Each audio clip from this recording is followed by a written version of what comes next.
There are many doors all around the world that have no keys. Maybe you can guess how to open them. The first destination is… okay, read this, and good luck to you. It's a temple in India. The temple's name comes from this other really long word, which can be translated as the one emerging from the lotus. This temple is one of India's most popular and sacred places. It's one of 108 temples of this word. It dates way back. It was mentioned in Tamil literature in the 6th century. Flash forward to our time. In 2011, the Indian Supreme Court decided to document the valuables of the temple because they had been informed that the place might have been misused. To do so, they had to open the doors that had been closed for centuries. The committee went to the temple and discovered 6 huge secret vaults that held unbelievable treasures. After the chamber doors opened, they found at least $22 billion worth of golden idols, necklaces, and coins. The officials also discovered ceremonial costumes and gold coconut shells with jewels. Plus, they saw large diamonds. Not our understanding of large, though. Some of these precious stones were as large as 110 carats. To put it in perspective, a small solid gold statue from the collection could be worth around $30 million. After this fairy tale-ish treasure had been discovered, the temple got equipped with metal detectors, cameras, and other safety precautions before the first visitors started to arrive. Now, there are a lot of security guards at the temple. But are they protecting the treasure, or is there something more mysterious hiding behind its doors? The temple has 6 chambers, and the valuables are kept there.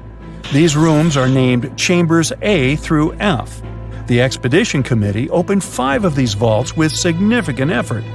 But the most bizarre thing is that, despite all the efforts involving existing tech, the mysterious Chamber B still wouldn't open. On the side of the door, 2 carved cobras are welcoming you. The door works as a gate. You can easily see it with the unaided eye, just like the doors leading to other chambers. Surprise! Experts discovered 2 more doors behind the first one. The second door is wooden, and the last one is made of iron. Strangely, the last door was sealed. It also doesn't have any means of entry, no bolts, handles, latches, or anything else. To this day, no one knows what's inside Chamber B. Believers say that opening the door against its will can release into the world unnameable things. Others say that Chamber B may hide a tunnel. It might not be related to the reasons above, but the High Court of India warned against opening the doors of Chamber B. Now, in 2010, David Crespi, a French engineer, visited Machu Picchu. He discovered a strange door in one of the main buildings. The door was in a narrow path neither tourists nor archaeologists used very often. David believed that the place was an entrance the Incas had sealed for some reason. He contacted archaeologists and authorities right away. They promised him to start investigating the area in the near future and let him know about his potential discovery. Well, months passed, but he didn't get any news. No response to his emails and calls. In 2011, he found an article by Terry Jameen about Peru. David reached out to him in no time. He described his finding to Jameen. After that, Jameen and other archaeologists went to Machu Picchu to investigate the secret door. They concluded that this door was indeed an entrance sealed by the Incas. The researchers confirmed the existence of 2 entrances found behind the famous door. They also got the 3D representation of a staircase leading to the main room and another chamber.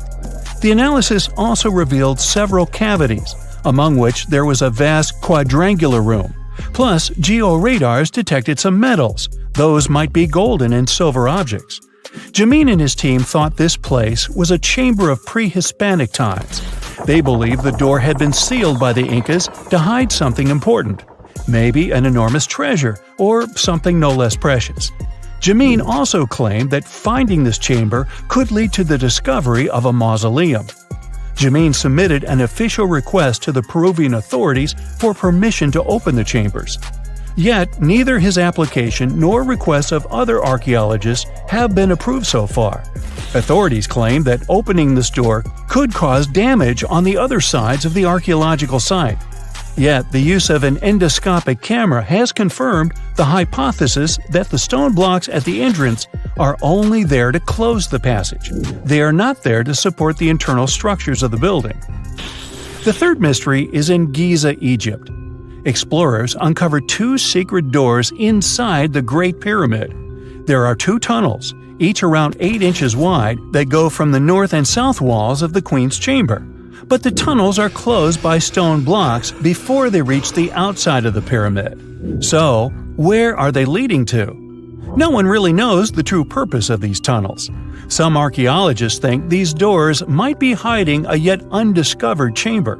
Egyptologist Zahi Hawass explained how these doors were first found. A robot designed for this expedition was sent inside the shafts of the Queen's Chamber to find out what was there.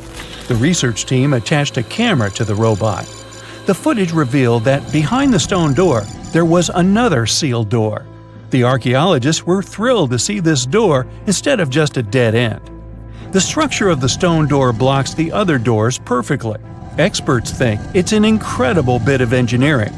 Now, it's not possible to reach the door because it's behind a huge stone block. But archaeologists are trying to find a way to get there without damaging other parts of the structure. These new discoveries have only raised more questions instead of answering the already existing ones. Secrets are still waiting to be revealed. Our final stop is the Taj Mahal, a monument to love. Mughal Emperor Shah Jahan made this memorial to honor the memory of his beloved wife, Mumtaz Mahal. The total number of doors in the Taj Mahal is so great, this video would be days long if we started talking about all the sealed rooms. Experts think that if someone opened these doors after they've been closed for so long, it'd release carbon monoxide. And when this gas meets the marble, it forms calcium carbonate. That's why this could lead to the appearance of cracks in the minarets of the Taj Mahal. Also, a legend says that if these doors get open, a dreadful curse will be unleashed from the mausoleum's underground chambers. And here's a bonus from Canada: the door of room 873. This is a room at the Fairmont Banff Springs Hotel, which opened in 1888. The story goes like this. Decades ago, someone committed a crime in this room. After the investigation, the hotel administration refurbished the room and rented it out to other travelers. But rumor has it, other guests who stayed in the room later also faced unpleasant situations. They reported hearing strange noises. The TV in the room kept flickering. It's guessed that the door of room 873 was sealed with bricks. Curious guests who heard these mysterious stories wander along the corridor where the room used to be and knock on the walls to contact potential ghosts. Well, which of these secret doors would you like to open? Now, how about some surreal hidden places to check out? Grab a flashlight and your backpack, and bon voyage! The trip starts in the mountainous country of Switzerland. You travel to the town of Waltensburg in the eastern part of the country. It's raining and it's very cold, but you still make your way to the bottom part of a mountain, where your first adventure awaits. After climbing up high in the mountains, you see a strangely shaped castle. To get there, you must walk up an extremely narrow pathway. Don't look down, you think to yourself. You tighten the straps of your backpack and manage to walk along the pass. Standing at the door of the castle, you really can't believe what you see: a 13th century fortress built entirely of stone. Today, all that is left of Krafenstein Castle is mainly its ruins, but their condition is good enough to get an idea of what the place looked like back in its glory days. You take your time to explore the castle inside, but honestly, this place gives you the chills and you're ready to move on. The next place on the list is Turkey. A plane and then a car ride later, you arrive in the city of Çorum in the northern part of the country. On the outskirts of Çorum, you find a valley filled with old, overgrown mountains and see the beginning of the trail you're about to hike. The way is extremely steep, but it leads to a secret door carved in the mountain. Congratulations! You've just arrived at Kapilikaya. The huge door is a massive arched stone that blocks the entrance to a hidden building. Experts think it has existed since the 2nd century BCE. Unfortunately, the huge door won't open, so what's hidden inside is a mystery today. It's guessed that there is a room inside. Some locals say there's a treasure hidden there too, but until today, no one has managed to enter the place to check. Okay, it's time to get moving before night falls. Next, you get the unique opportunity to travel to Ethiopia. Wandering around the city of Lalibela, you stumble upon a huge pit carved in the ground. You approach it carefully, and soon enough, you see a magnificent terracotta building, so richly detailed it leaves you mesmerized. But that's not all. There are 10 other pits just like this one, hiding King Lalibela's 12th century buildings. All 11 constructions are different from one another, yet share a similar recognizable style. They were hand-carved over the span of 24 years, only with the help of chisels, which is unbelievable given that these buildings are up to 50 feet high. That's about as tall as 5 African elephants stacked on top of each other, if you could do that. This unconventional way of construction made them entirely monolithic, meaning they were carved out of just one gigantic piece of rock. Pretty impressive, huh? Once you leave Ethiopia, you grab a flight to southern Italy, right there on the tip of the boot. No hiking is needed here. Whew! Your friend takes you to a site called Sassi di Matera. It's a Paleolithic city carved in the slope of a steep hill.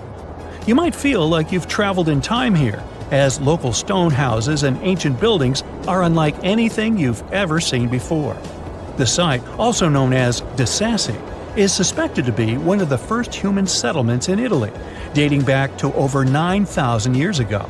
Wandering around the town, you might get invited inside one of the cave-like houses. Oh, and as weird as it may sound, some of the streets run on top of people's homes. Talk about Paleolithic urban planning. You're probably becoming an expert on rock-cut architecture by now, but there are still a few sites left on your list. Next off, you head to Slovenia to visit the world's largest cave castle. This medieval castle was built on top of a 400-foot-high cliff and was designed to be impenetrable. Luckily for you, security is much more relaxed today. Still, if you're looking for a more challenging and less touristy way inside, you can get into the castle through one of its many underground tunnels. They were built over 800 years ago for the owner of the castle. He needed secret passageways to sneak supplies. Today, Pajama Castle is both enchanting and mysterious. I'd say it depends on whether it's a warm sunny day or a cold stormy night. After this medieval experience, you head on to visit Petra, a magnificent Jordanian monument found in the middle of the desert. To get around here, you'll need a large supply of water and sunscreen because it's going to get hot. But this site is worth it. The city of Petra is a marvel of the ancient world. Back in the 4th century BCE, this region was a trading hub at the crossroads of commercial routes. Petra was a wealthy city, home to the Nabateans, an Arab Bedouin tribe that thrived in the region for many years. The rock-carved gate-like structure Petra is famous for is called the Pharaoh's Treasure. It stands at the main entrance to the site and is said to have a treasure hidden inside. You might feel tempted to check it out for yourself, but that's an adventure for another trip. For now, you hop on another plane ride, this time to the Americas. First, you visit the USA, more specifically, the mountainous state of Colorado. You make your way to Mesa Verde National Park. There, in between the greenery and abundant vegetation, you'll find over 600 dwellings built in the cave beneath the cliff, carved deep into the mountainside. This ancient village is now considered a heritage site. The local Puebloan tribe built it back in the 1190s. One of its main buildings is called the Cliff Palace. It's a multi-story construction built from sandstone and mud mortar. The palace alone housed over 150 rooms. If you're feeling sporty, you might want to visit the Balcony House. To get there, you'll have to climb a 32-foot ladder. You'll get to see a mid-sized village of 38 rooms, including 2 kivas. Those are traditional chambers that were built by the Puebloans for ceremonial purposes. Still in the U.S., you make your way to the hills of South Dakota. You're there to visit one of the world's most impressive human-made sculptures on Mount Rushmore. What's so mysterious about this place, you might ask? Well, during Mount Rushmore's construction, a 70-foot-long secret tunnel was built behind the head of Abraham Lincoln. The tunnel was supposed to hold all the documents and artifacts important to the United States history. After the designers thought it through, they decided it was better to hide them in a safe box in the floor of the tunnel. The box holds the history of how Mount Rushmore came to be carved, as well as a brief history of the U.S. and the 4 presidents depicted on the mountain. Amazing, right? Now, you're headed down to Machu Picchu, a South American site hidden between the Peruvian mountains. Machu Picchu itself is already a mystery. Researchers still don't know why or even how the ancient Incan civilization managed to engineer the stone-built citadel all the way back in 1450 CE. To get there, you must endure a 3-day hike, reaching the impressive altitude of 8,000 feet above sea level. Or you can get a train, but that's no fun, right? You're here to check on a relatively new discovery. Back in 2010, French engineer David Crespi was taking measurements of the Inca ruins when he noticed a door he had never seen before. It was sealed off by stones. He went back to the site a few months later with an electromagnetic scanner. The scanner, which could detect objects behind walls, showed there were copious quantities of metals behind that sealed door. The researcher contacted the Peruvian authorities requesting to remove the rocks, but they didn't authorize it. As of today, the door is still locked. Whew, this trip was long, wasn't it? Make sure to get some rest, Indiana Jones. There are many myths around arguably the greatest structure ever built by humans, the Great Wall of China. Some say it's so grand that it's visible from space. Others claim that you can see it from as far as the moon. Other theories suggest that the builders of the wall were left inside. Well, sorry to disappoint you, but all these impressive stories are just myths. But even with those stories busted, the Great Wall of China is an impressive and truly breathtaking structure. So let me tell you its true story. Today, China is one of the most populated countries in the world, counting as many as 1.4 billion residents. It's also one of the oldest nations in the world. It has 3,500 years of continuous written history, but the civilization existed long before that. There is a theory that while the European continent, for example, was most likely reached by humans from Africa, China wasn't populated by settlers that came from somewhere else. Some people believe that the Chinese civilization got formed from local Stone Age people who lived on the territory since the prehistoric period. So now, the Great Wall of China. It's truly big even by today's standard, stretching for over 13,000 miles. To imagine it better, it's almost 5 times the distance between New York and Los Angeles. Or even a bit greater than the distance between the North and South Poles. Even in modern times, people have never built anything close to this big.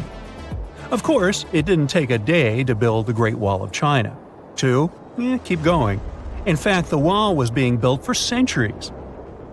Maybe you know that ancient cities had walls around them to protect themselves from invaders. Yes, Chinese cities had them too. The first Chinese emperor united the country in 220 BCE and got a brilliant but very ambitious idea to turn all city walls into one big wall that would defend the country's border against attacks from the north. A trusted general directed the construction, enrolling a big group of workers, soldiers, commoners, and convicts. Back then, the wall was built of rammed earth and wood. In some places that were strategically important, the sections of the wall overlapped to provide maximum security. The walls were around 26 feet high on average. But the Great Wall didn't yet look like the construction we know today. Every next emperor would pick up the big wall project, strengthening and extending it, repairing, but also modernizing construction techniques. Some used bricks to build it. Others moved on to granite and marble blocks. Watchtowers and platforms weren't there from the beginning as well. They were added by Ming emperors. The watchtowers made it possible to communicate with other parts of the wall through smoke and fire messages. So, the wall is quite inconsistent in terms of material, but it only adds more charm to the construction and shows how much effort and time it took. The reasons why some parts of the wall have been standing for centuries and are still in good condition is glutinous rice flour. Turns out, this sticky rice mortar is almost like cement. It's very strong and waterproof, sealing the bricks so tightly together that even sneaky weeds can't grow between them. You may also notice that some bricks have writings carved on them. They were left by the workers who were building the wall. The purpose of those writings is quality assurance. They contain such information as location, quantity, and responsible officials. So, in the case of some problems with the quality of materials or constructions, it would be known who should be held accountable for it. Recently, a research group has looked through official historical documents of the Ming Dynasty that ruled China from the 14th to the 17th centuries. They came across records of secret doors in the Great Wall, so they decided to find them. They used a flying robot to capture continuous centimeter resolution photos of the wall. They photographed 90% of the wall that was built during the Ming Dynasty and discovered the remains of over 220 secret doors along the wall. Some of them have a specific width and height that allows only one person to go through. Others are large enough to allow 2 horses to pass at the same time. Why are the doors there? Well, the Great Wall's main goal was to protect the country from the enemy. Building doors that could let the enemy in would undermine the whole point of having a wall. So, of course, the doors were secret passages. They perfectly matched the surroundings topographically, and the exit on the outside was camouflaged with bricks so that it was almost completely indistinguishable from the brick wall. The wall was never just a defensive wall, and it was never completely closed. It could be opened on demand. It was also a structure used for trade and commerce, communication between inside and outside the wall, and of course, for defense and spying. Some doors were used for trade with the other side. Through smaller doors, a person would sneak out to spy on the enemy that lived on the other side. The hidden gates were also useful for a sudden attack. As you remember, some gates were camouflaged with brick on the outside. The exit was so indistinguishable that the enemy had no idea exactly where it was located. The inside entrance for Chinese soldiers was hollow, so they could walk through the wall and break the camouflaged exit gate from the inside, starting their surprise attack. Now, even though the main point was to prevent outsiders from getting into the city, the wall wasn't too effective on that matter. It could still be climbed over or marched around. So the wall was being watched at all times, and the guards gave signals to the troops if they saw the enemy approach. Also, the wall provided more time to mobilize and bulk up the country's forces or lure the enemy troops into a difficult strategic position. The construction stopped at the end of the 19th century. The wall lost its strategic and military importance due to technological advances. Over the centuries to today, only 8% of the Great Wall is in good condition, and the rest is damaged. Also, around 1/3 of the wall has disappeared without a trace, due to both natural erosion and human damage. I guess you could say it's now just a pretty good wall. As you remember, the first parts of the wall were built out of rammed earth and wood. These are not the most unfailing materials if we're talking about thousands of years. Also, destructive farming methods have turned large areas into a desert and contributed to erosion. Also, many bricks were taken away from the wall in the last century to be used in building farms and houses.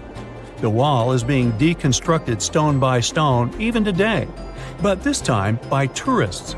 Quite a few of them take a stone as a souvenir. That's a total of a lot of stones, considering that over 10 million tourists visit the Great Wall every year. Since 1987, the wall has been a UNESCO World Heritage Site, highlighting that it has an outstanding importance to humanity. The wall is one of China's 56 World Heritage Sites, second place among countries with landmarks protected by UNESCO. Who's first, you ask? Well, the top spot, with 58 World Heritage Sites, belongs to Italy. And do you know that the wall isn't only a famous tourist attraction, but also the location of the Great Wall Marathon? It's a marathon that was established in 1999 and is one of the most challenging ones in the world. You guessed right. People run along the wall, including all the steps.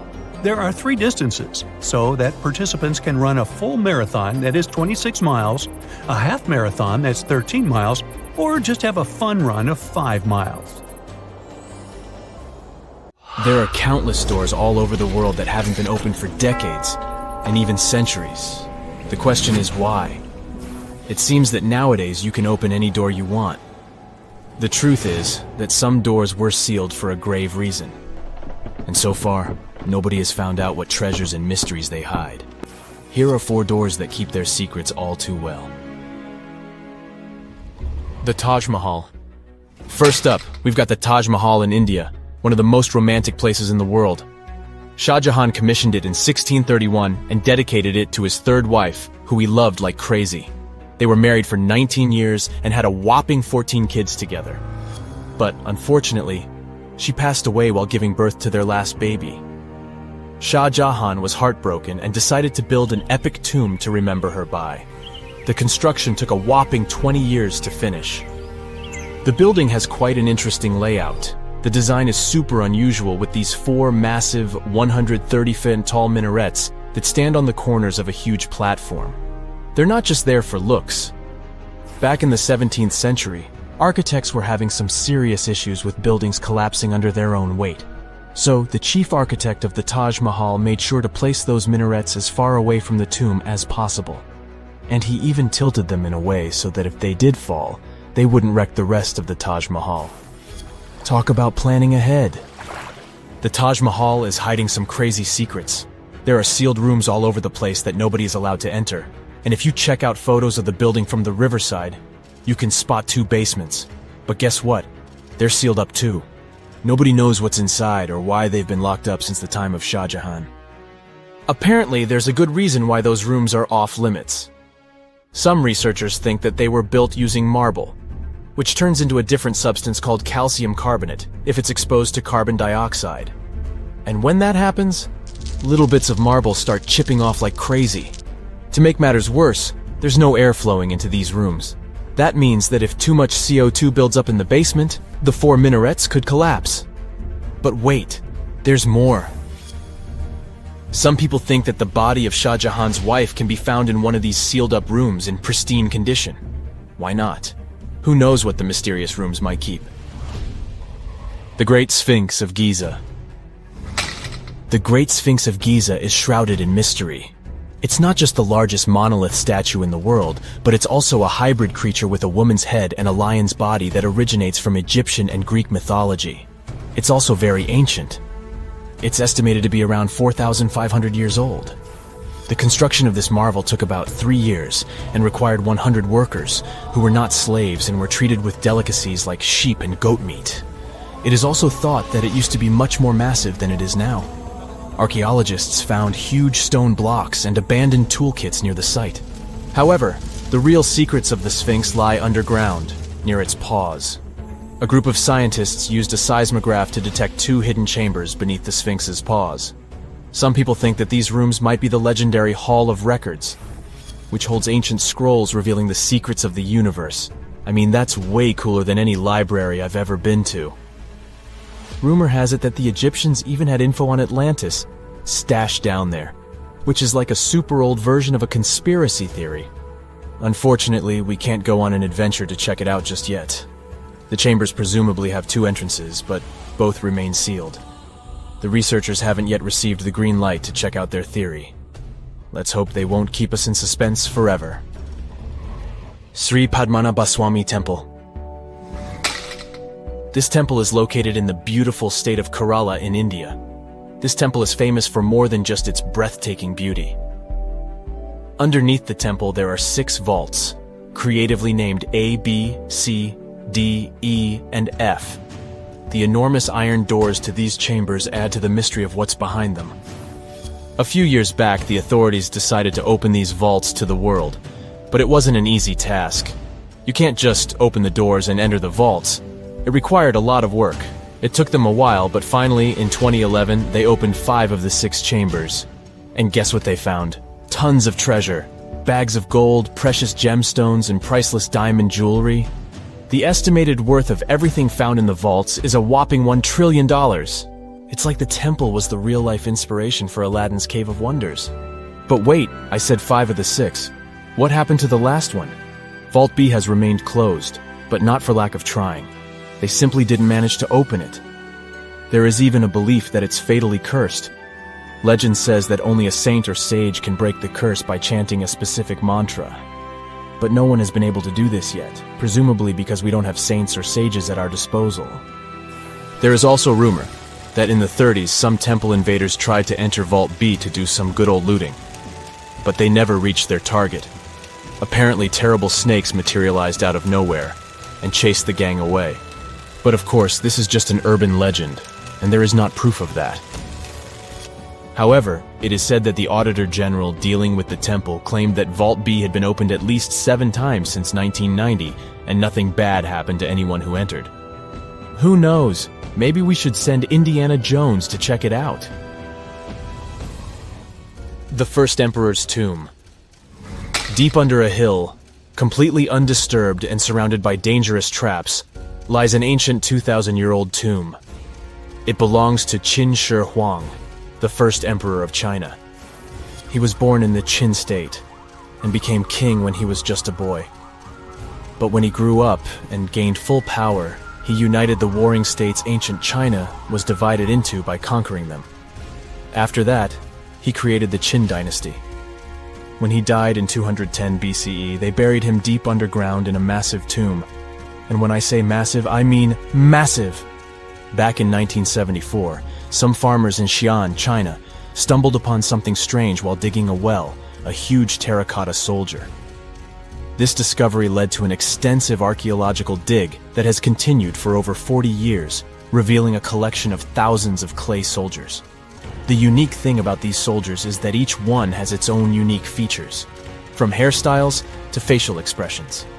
It's believed that there could be up to 8,000 of these soldiers, but only 2,000 have been found so far. Interestingly, the central tomb, which is believed to be the resting place of the emperor, is still untouched. In ancient records, there are references to a vast underground city that the emperor built, complete with scenic towers, palaces, and whatnot. Sima Qian, a Han Dynasty historian, wrote that the tomb was adorned with treasures and had space for hundreds of officials, but the lack of technology to properly examine the site is what's holding things up. Qin Shi Huang was surrounded by liquid mercury in his tomb, with 2 of the streams representing the major rivers of China, Yellow River and Yangtze. The ancient Chinese believed that mercury could provide immortality, but it could have also caused the emperor's death since he regularly took mercury pills to prolong his life. The dangerous levels of mercury contamination in the soil near the tomb are the main reason why scientists are reluctant to explore it. It could be very dangerous both for people and for the environment. Now, if I had to choose which door to open, I'd probably go for the one that doesn't lead to a tomb surrounded by poisonous mercury. Call me crazy, but I'd like to avoid any potential health hazards. So, there's a mysterious doorway in the middle of Antarctica. Some people think it's Bigfoot's vacation home, or a shuttlecraft from Star Trek, or maybe a door to Agartha, a mythical kingdom some people believe is located in the center of the Earth. Well, the scientists debunked all these poetic theories and explained that what looks like a mysterious doorway is located in an area of fast sea ice. It's offshore of the coast and is full of little islands with shallow water around them. When ice flows around hard rocks hidden underneath, it can create patterns that look odd but are totally normal. In this spot, the ice is thin, so the rocks underneath have a big effect on how the ice moves. The cold winds in Antarctica also shape the ice and snow and make it look like they're lines and shapes. So, the mysterious doorway is just a rocky ridge poking out because the ice has melted a little. The top of the doorway is the tip of the rock, and the sides are snowy trails left by strong winds blowing in the same direction. It's essentially an iceberg that got stranded and is melting in one place. One YouTuber found another out-of-place mysterious object more than 150 miles off the shore of Antarctica, a 400-foot-long ice ship. The internet went wild with theories like that the ship must have ended up there right from the Bermuda Triangle. But there was no scientific proof that it was a ship and not just a large chunk of ice. And once some other internet users revisited the place, they noticed the ice melted in the summer and the hypothetical ship was gone. Another mysterious Google Maps find in Antarctica was a pyramid. And before you make up an exciting theory about how the ancient Egyptians built a secret base here, I have to tell you it turned out to be just a mountain. It's part of the tallest mountain range in Antarctica that stretches for almost 250 miles. It's not the first pyramid on this continent, as explorers from the British Antarctic Expedition found another unusually shaped mountain and nicknamed it the Pyramid. But this one didn't even have a pyramid shape. Here's one Antarctic find that definitely won't disappoint you: a giant ice shelf that reminded scientists of the Grand Canyon.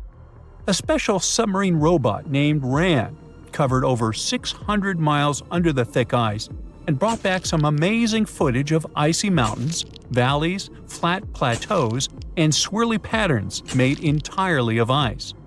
One of the strangest things RAN found was giant bowl-shaped holes or scoops in the ice.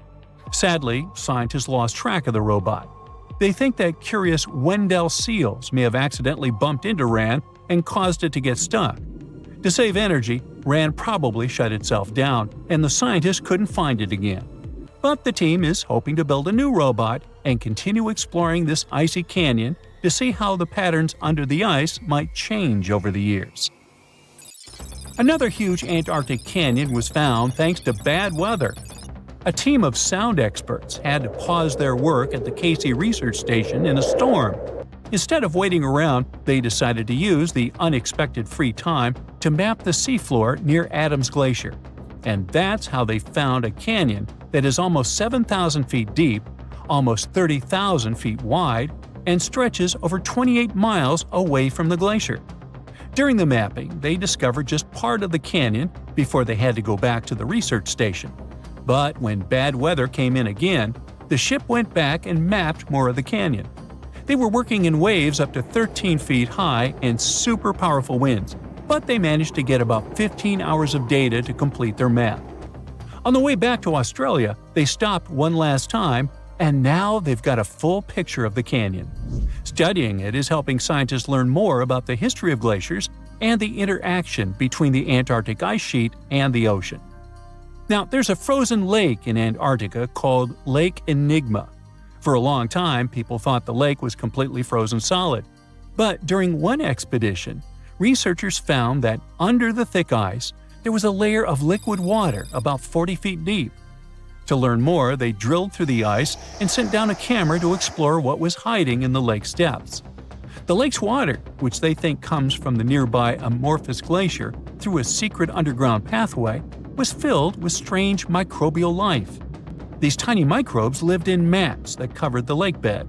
Some of the mats were thin and spiky, and others looked like crumpled carpets, or even small tree-like shapes that grew up to 16 inches. Many of the microbes could make their own food through photosynthesis, just like plants do, and it gave the lake a high amount of oxygen. One of the coolest discoveries was a type of microbe which usually lives in low-oxygen places. Lake Enigma might be similar to environments on icy moons like Europa or Enceladus, so it could mean that these moons also have hidden water under their ice and possibly microbial life too. One more mind-boggling discovery from Antarctica is tiny pieces of amber in mudstone, found here for the very first time. It took scientists years of studying incredibly well-preserved fossilized roots, pollen, and spores that they found back in 2017. Amber proves that resin-producing trees once grew in Antarctica, part of a lush rainforest that existed near the South Pole during the mid-Cretaceous period. Back then, disclaimer, I wasn't around then, the trees would have had to survive through months of darkness during the long Antarctic winters. Scientists believe they adapted by going dormant for a long time. The amber pieces the scientists found are tiny, but they are beautiful shades of yellow and orange with bumpy surfaces that show how the resin flowed out of the trees. This resin likely leaked out to protect the trees from insects. It was preserved because water quickly covered it and kept it safe from sunlight and air.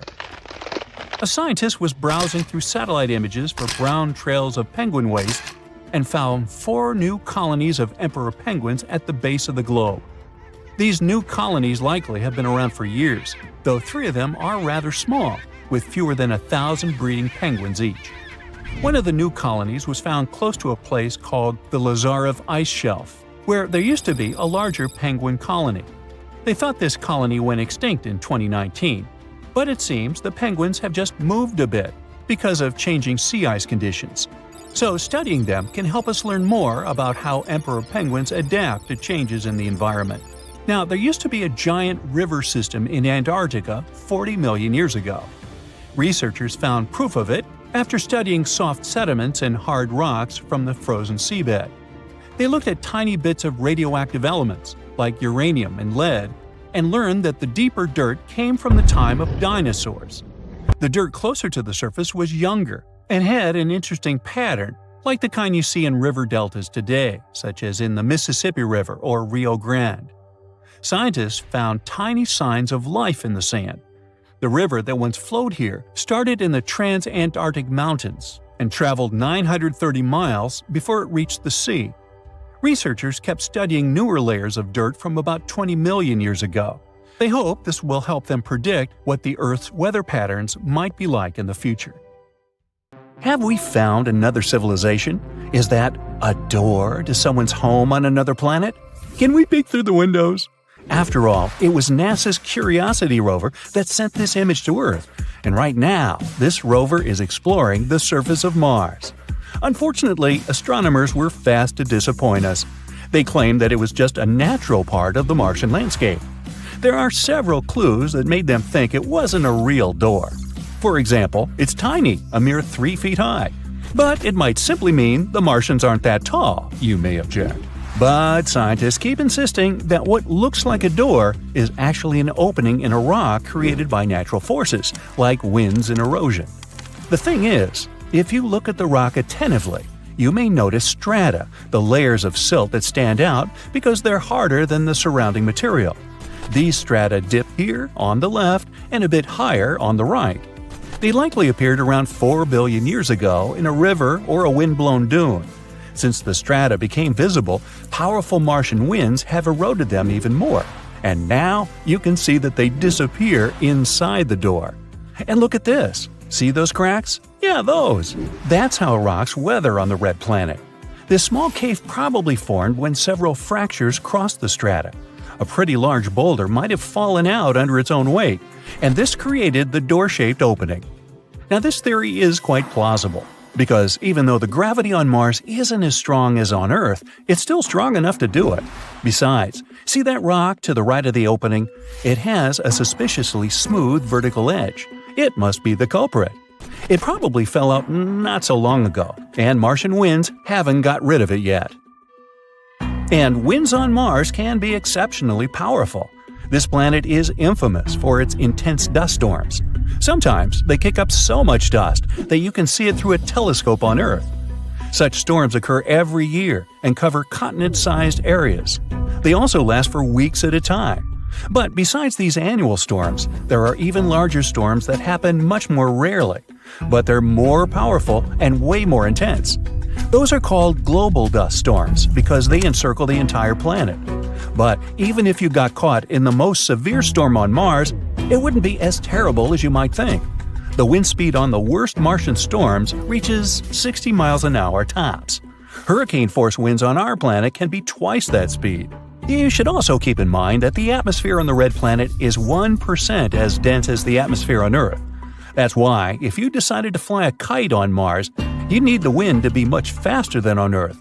Otherwise, you wouldn't even be able to get the kite in the air. In other words, even though it's quite windy on Mars, it doesn't feel as intense as on our home planet. Oh, by the way, you might have noticed I keep calling Mars the red planet. Why? Look, our neighbor is covered in dust, soil, and rock that is rich in iron oxide. That's what gives the surface of the planet its trademark red hue.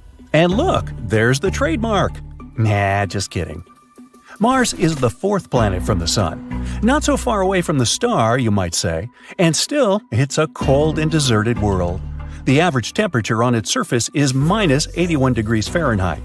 But if you ever visit one of its poles during the wintertime, bring a lot of warm clothing, because the temperatures are likely to drop to minus 220 degrees there. In the summer, though, you might feel very comfortable in some regions. There, the temperatures can rise to 70 degrees, not very different from what we're used to.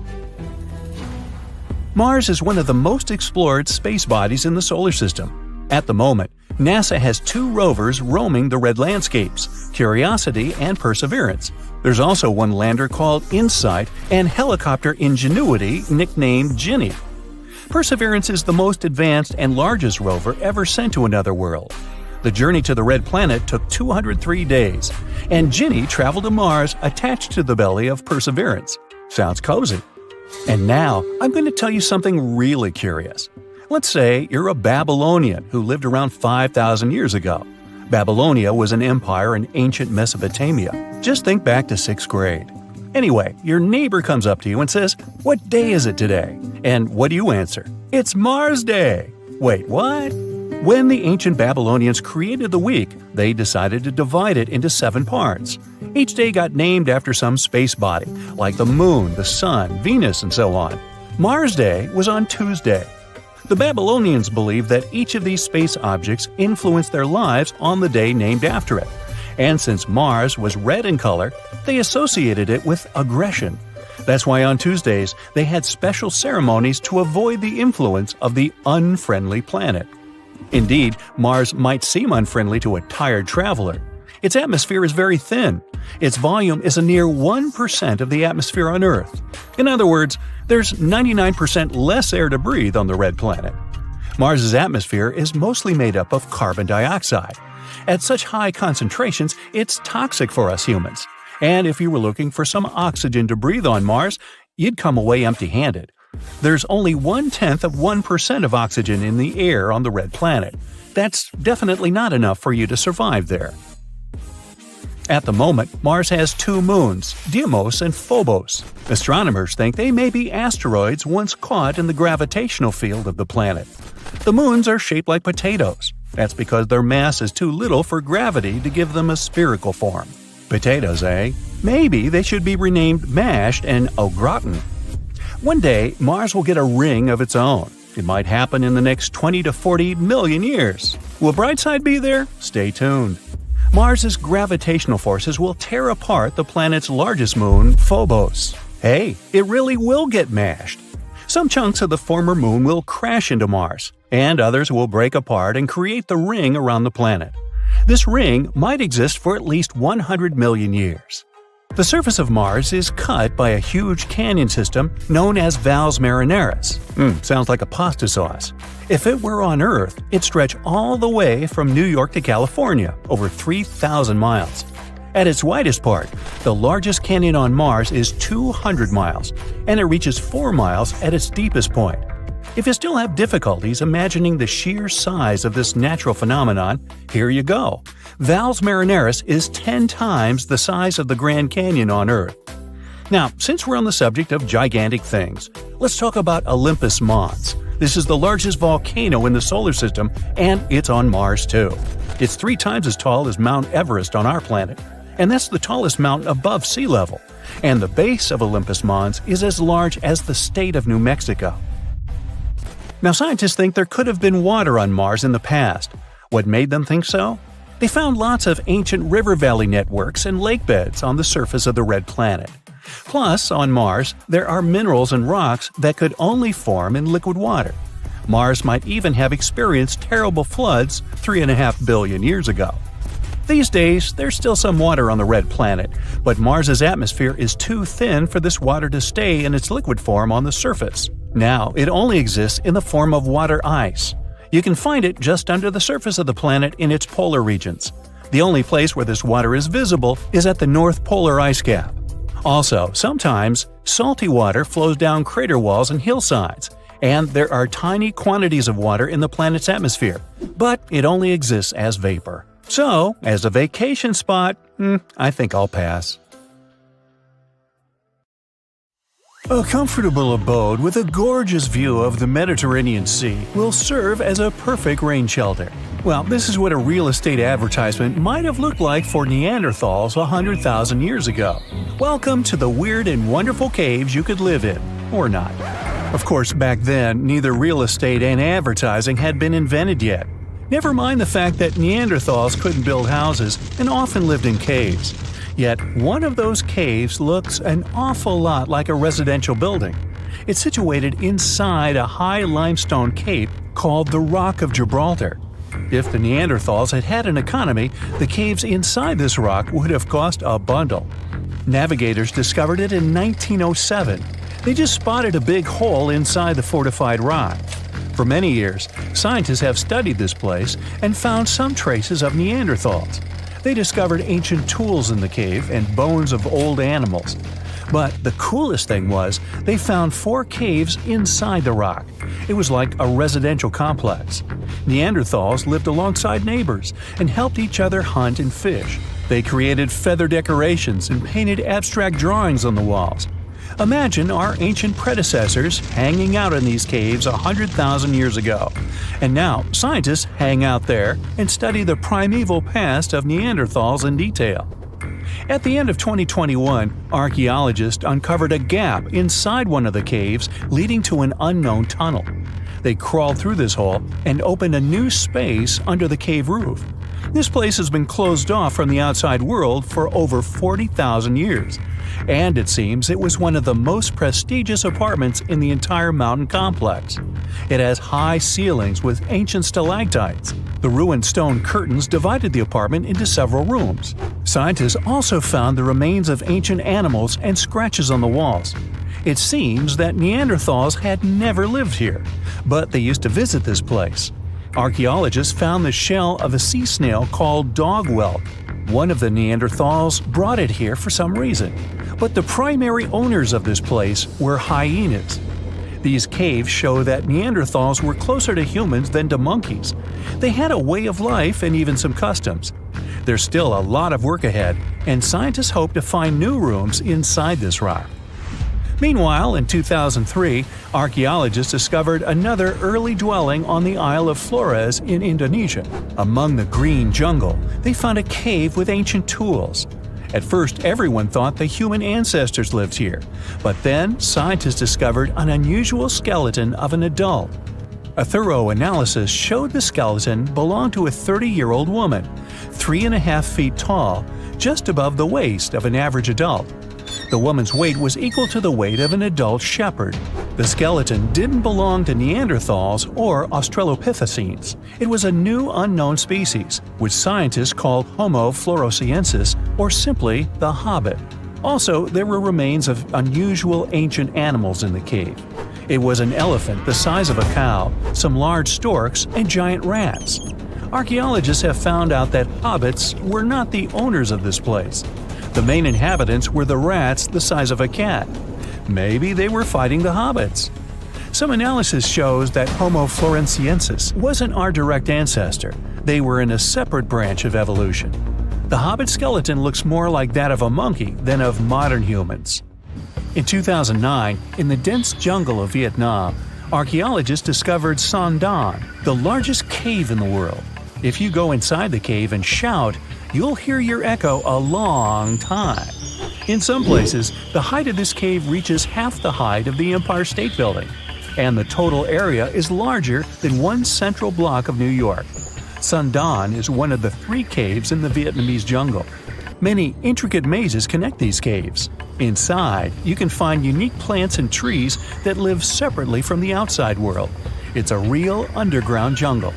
In some places, you can find collapsed ceilings that let the sunlight in. Besides unusual trees and plants, ancient stalactites hang there. Some limestone deposits are more than 450 million years old. They were here even before dinosaurs appeared. There are also many rivers in the cave. Rainwater coming down from holes in the ceiling has formed them. Fast streams resemble slides in a water park. They lead to unknown underground labyrinths. Scientists have studied only a small part of all these caves. The next unusual cave is in New Zealand. Hundreds of thousands of fireflies live inside. Each of them glows with a blue light. Together, they light up the cave. It may seem to you that you're on another planet, but you can't stay there for a long time. Special air measuring devices are everywhere. Scientists monitor the level of carbon dioxide necessary for the normal existence of fireflies. These insects are sensitive to the environment. If there are many people in the cave, or they stay there too long, the park staff will ask them to leave the place. It's like you're literally stealing oxygen from the fireflies.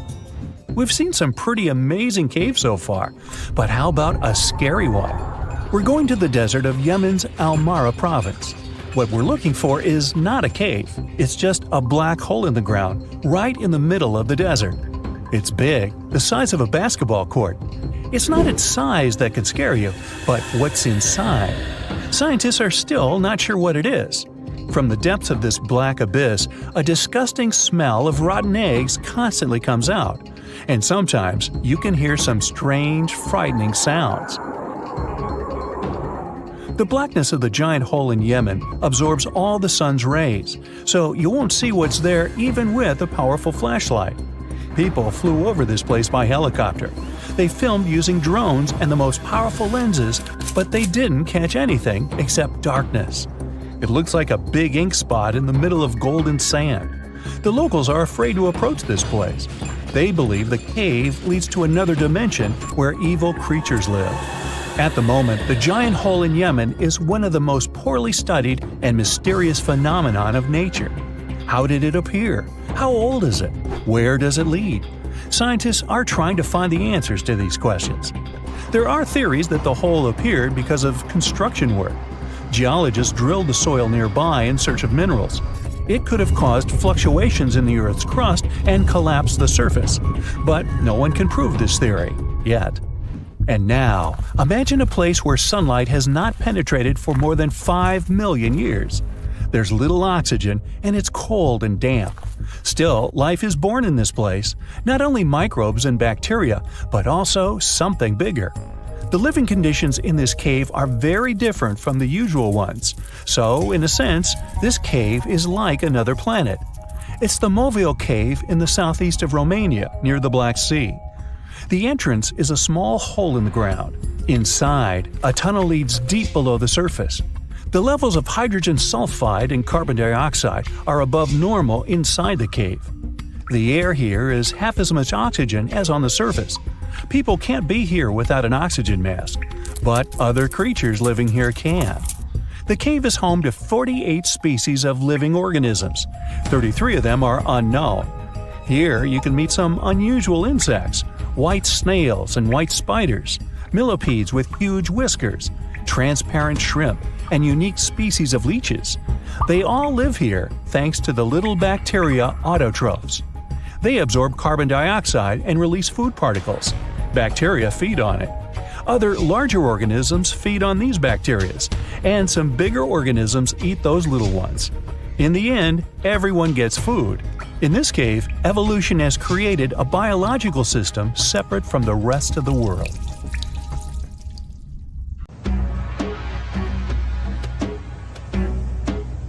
This is not a dune set. This is a very real desert in Niger. Jado was probably built by the nomadic Sao people and is filled with ksars, which are fortified houses made of salt and clay, with giant walls and secret passages. Located deep in the desert, it was once a vital stop for trans-Saharan caravans, but is now a hotspot for smugglers and bandits. The site has been off-limits since 2002 due to its dangers. The origin of the ksars remain a mystery. No archaeological studies have been conducted, leaving many questions unanswered. Even today, shifting sands reveal and conceal parts of these ancient ruins, fueling local speculation about what might still be hidden beneath the desert. Speaking of connective tunnels, scientists were blown away by the discovery of lava tubes in Saudi Arabia. These underground passages form when molten lava cools down. Researchers believe that ancient nomadic groups may have utilized these tunnels to survive the super harsh desert climates. While excavating the tunnels, archaeologists uncovered artifacts, rock art, and skeletal remains. The art and animal bones show that the people who used the tunnels were probably sheep and goat herders. They're still piecing together whether these groups lived in the tunnels for extended periods or just used them as temporary shelters. The Great Pyramid of Giza has been standing for thousands of years, but it's still hiding secrets. Using special scanning technology, scientists found two hidden structures under an ancient burial ground. The first is a shallow L-shaped structure, and below it is a much larger space that could be a final resting place or a chamber. The smaller structure was filled with sand on purpose, while the deeper one might be an empty chamber. Experts believe the two are connected, possibly as an entrance leading to a secret chamber. This is big news because it might give us some more insight into who built the pyramids and why. The world is full of ancient writing, but some messages refuse to give up their secrets, like the mystery of the Bashplemi tablet. This unusual stone, pulled from a lake in Georgia, is covered in symbols no one can read. Even with modern technology, experts are completely stumped. The tablet is about the size of a book, with 60 symbols carefully carved into its surface, but 39 of them don't match any known language. Some resemble scripts from ancient civilizations in the Middle East, India, and Egypt, but none are an exact match. To make things even trickier, part of the tablet is broken off, meaning a piece of the puzzle is missing forever. To rule out a hoax, scientists studied the tablet closely. They confirmed it's made of vesicular basalt, an extremely tough local rock. Whoever carved these symbols must have been really skilled. Based on similar archaeological finds, experts believe the tablet could date back thousands of years, possibly to the late Bronze or early Iron Age. Some symbols repeat, which could mean they're numbers. Maybe it's an inventory list, a record of battles, or even an offering to the deities. Until someone cracks the code, the Bashplemi tablet remains an unsolved mystery from the depths of history. Experts are still stumped with what this Minoan disc might mean. The Phaistos disc is one of the most mysterious finds from the Minoan civilization. This 6-inch clay object, discovered in 1908, has strange spiral markings that no one has fully decoded yet. The disc has 241 symbols on both sides, showing everything from people and animals to tools and plants. Experts have come up with many theories about what the symbols mean. Some think it's an early form of Greek. Others suggest it's a prayer or a hymn. And some even believe it could be a letter from a king in Anatolia to a Greek ruler. Let's see who will be the first to figure this out. It's always a fun day at an archaeologist's office when they find something as big as a 2,000-year-old marble head. A French archaeologist mission went digging inside an old medieval house near Alexandria in Egypt and found a statue's head depicting an old, possibly ill man. This statue dates from the last Egyptian dynasty before it became part of the Roman Empire, and the site where it was found is associated with the likes of Cleopatra and Mark Antony. For archaeologists, even the smallest finds at this site means a lot. You've heard of Lucy, right? The Australopithecus that was an early ancestor for us humans. Well, scientists found some of her species' footprints somewhere in Tanzania. The so-called Laetoli footprints are over 3 million years old. The trail stretched 88 feet and has about 70 footprints, left behind when a bunch of early humans walked across some wet volcanic ash. What's cool is that these early humans were already walking on 2 feet, like us, not all hunched over like apes. The close spacing of the prints shows they probably had short legs and a shorter stride than we do today. In an ancient Egyptian temple, archaeologists uncovered a shrine unlike any other, a place dedicated to falcons and 2 mysterious deities. One deity had a falcon's head, while the other wore a crown with a sun disk and cow horns. But the most baffling discovery was an inscription that read, "It is improper to boil a head in here." At the heart of the shrine, there are 15 headless falcons carefully arranged on a pedestal, likely as offerings to the falcon-headed deity. One theory suggests the birds were boiled first, perhaps to pluck their feathers, before being placed in the shrine, following the strange rule carved into stone. Archaeologists also found a 13-inch iron harpoon nearby. Its true purpose remains unknown, although the shrine also held remains of fish, mammals, and bird eggs, suggesting that the rituals may have included feasting. And speaking of ancient Egypt, meet Hathor. Scientists named her after the ancient Egyptian deity of motherhood, music, and singing. This wooden statue, housed at the Metropolitan Museum of Art, was thought to be just a beautiful artifact, until a surprising secret was uncovered. Using an X-ray machine, experts found a mechanical operating system inside it, with pulleys and axles connecting her shoulder to her left leg. When activated, the system made her hand raise and lower, an engineering marvel from over 3,000 years ago. The statue was created during Egypt's Middle Kingdom, around 1800 BCE, and is often compared to 19th century automata due to its advanced design. It's believed the statue was used in religious ceremonies, symbolizing Hathor's role in dance and music. An unexpected discovery happened in northern Kuwait, where a Kuwaiti-Polish team uncovered a mysterious 7,500-year-old statue. The statue features an elongated skull, no mouth, narrow eyes, and a flattened nose. This feature is thought to be an Ophidian figurine, named after the Greek word for snake, and it was likely made by the Ubaid culture, a civilization known for their pottery skills. While no one knows exactly what role this weird statue played, it might have been linked to rituals or symbolic practices. Some scientists think these figurines, found in homes or final resting places, were tied to important cultural beliefs. We couldn't mention unresolved mysteries of this world without speaking about these elongated skulls. In the deserts of Peru, researchers uncovered 5 ancient skeletons, 2 with unnaturally elongated skulls.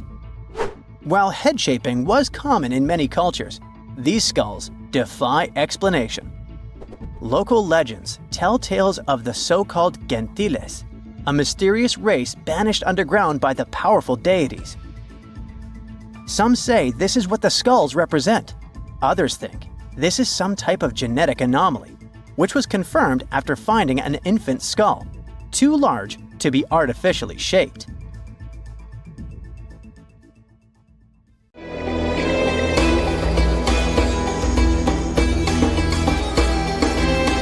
The Great Pyramid was created as the final resting place of ancient Egyptian monarch Khufu. According to legend, French leader Napoleon entered the Great Pyramid and came back out looking shaken and super pale. He never revealed what he saw inside, but whatever it was is said to have affected him for the rest of his life. When Napoleon entered the pyramid, he would have walked through a super tight and ascending passageway. He'd then go through another passageway, known as the Great Chamber. This corridor would have been much taller than the previous one, and would have cobbles too. He'd then reach the King's Chamber, the centerpiece of the Great Pyramid, which was lined with huge blocks of granite. But it wouldn't have looked as grand as we might imagine. There are no hieroglyphics decorating its walls, as Egyptians only began decorating the burial chambers of pyramids much later on. The pharaoh's tombs deep inside the pyramid would have also been filled with treasures, from chunks of gold to the world's most expensive jewelry. But this would have all been looted a long time ago. The only thing that probably would have been left in there would have been a huge sarcophagus, which would have once contained the king's mummy. He'd also have to walk past the queen's chamber. This room most likely didn't hold any queens though, as pyramids were usually only built for one person. There are mysterious tunnels leading from here. To this day, no one is really sure what they're there for. And that's not the only mysterious and creepy thing Napoleon may have encountered, as stories of pharaohs leaving ancient curses on pyramids go way back. Many pyramids had warnings written on the outside, telling of horrifying things that would happen to those who entered and disturbed the peace. We might not know what exactly Napoleon found in the Great Pyramid that scared him so much, but we know for sure what was found in Tutankhamun's tomb. Tutankhamun was an ancient Egyptian pharaoh who was only 8 or 9 years old when he took to the throne. He became a cultural phenomenon when his tomb was discovered almost completely intact in 1922. His pyramid sits in the Valley of Kings in Thebes, modern Luxor, which is in Egypt. Unlike the Great Pyramid, Tutankhamun's tomb was covered in beautiful wall decorations. The walls told the story of how he would travel to the afterlife through the underworld. Egyptians believed all people would have to take this journey, so they would fill their tombs with objects and paintings to help them get there. There'd also be spells painted on the walls. They believed this would help people pass over to the next realm. The journey would be pretty long, and for that reason, the ancient Egyptians would also fill the pyramids with food. Tutankhamun's pyramid was filled with 8 fruit baskets. They even found something called gingerbread fruit in there. The rooms were jam-packed with furniture, statues, clothes, and staffs, amongst a whole bunch of other things. You'd likely find a lot of clothes and expensive jewelry in the pyramids as well. The ancient Egyptians wanted their ancestors to travel in style to the afterlife. They put Tutankhamun in his final resting place with over 50 pieces of clothing, all of the highest quality. There were tunics, scarves, gloves, and headdresses, and a ton of jewelry. Bracelets, pendants, necklaces, rings, and scarabs for protection were all found inside. Each of them was made of gold or precious stones. There were also fans made of ostrich feathers to keep the old pharaoh cool in the hot Egyptian sun. But the temperature inside the pyramids never actually went above 68 degrees Fahrenheit. The ancient Egyptians developed a super cool air conditioning system that we don't fully understand even today. Tutankhamun's pyramid also contained 130 walking sticks made from ebony, ivory, silver, and gold to help him on his journey. There were 3 chariots hidden away in case he got tired of all the walking. They also put 11 boat paddles inside, but there was no sign of any boat. The pyramids would be littered with the pharaoh's favorite scents and perfumes. During the excavation of Tutankhamun's pyramid, it quickly became clear that it had been robbed during ancient times. There was damage to doors and traces of oils left in empty jars.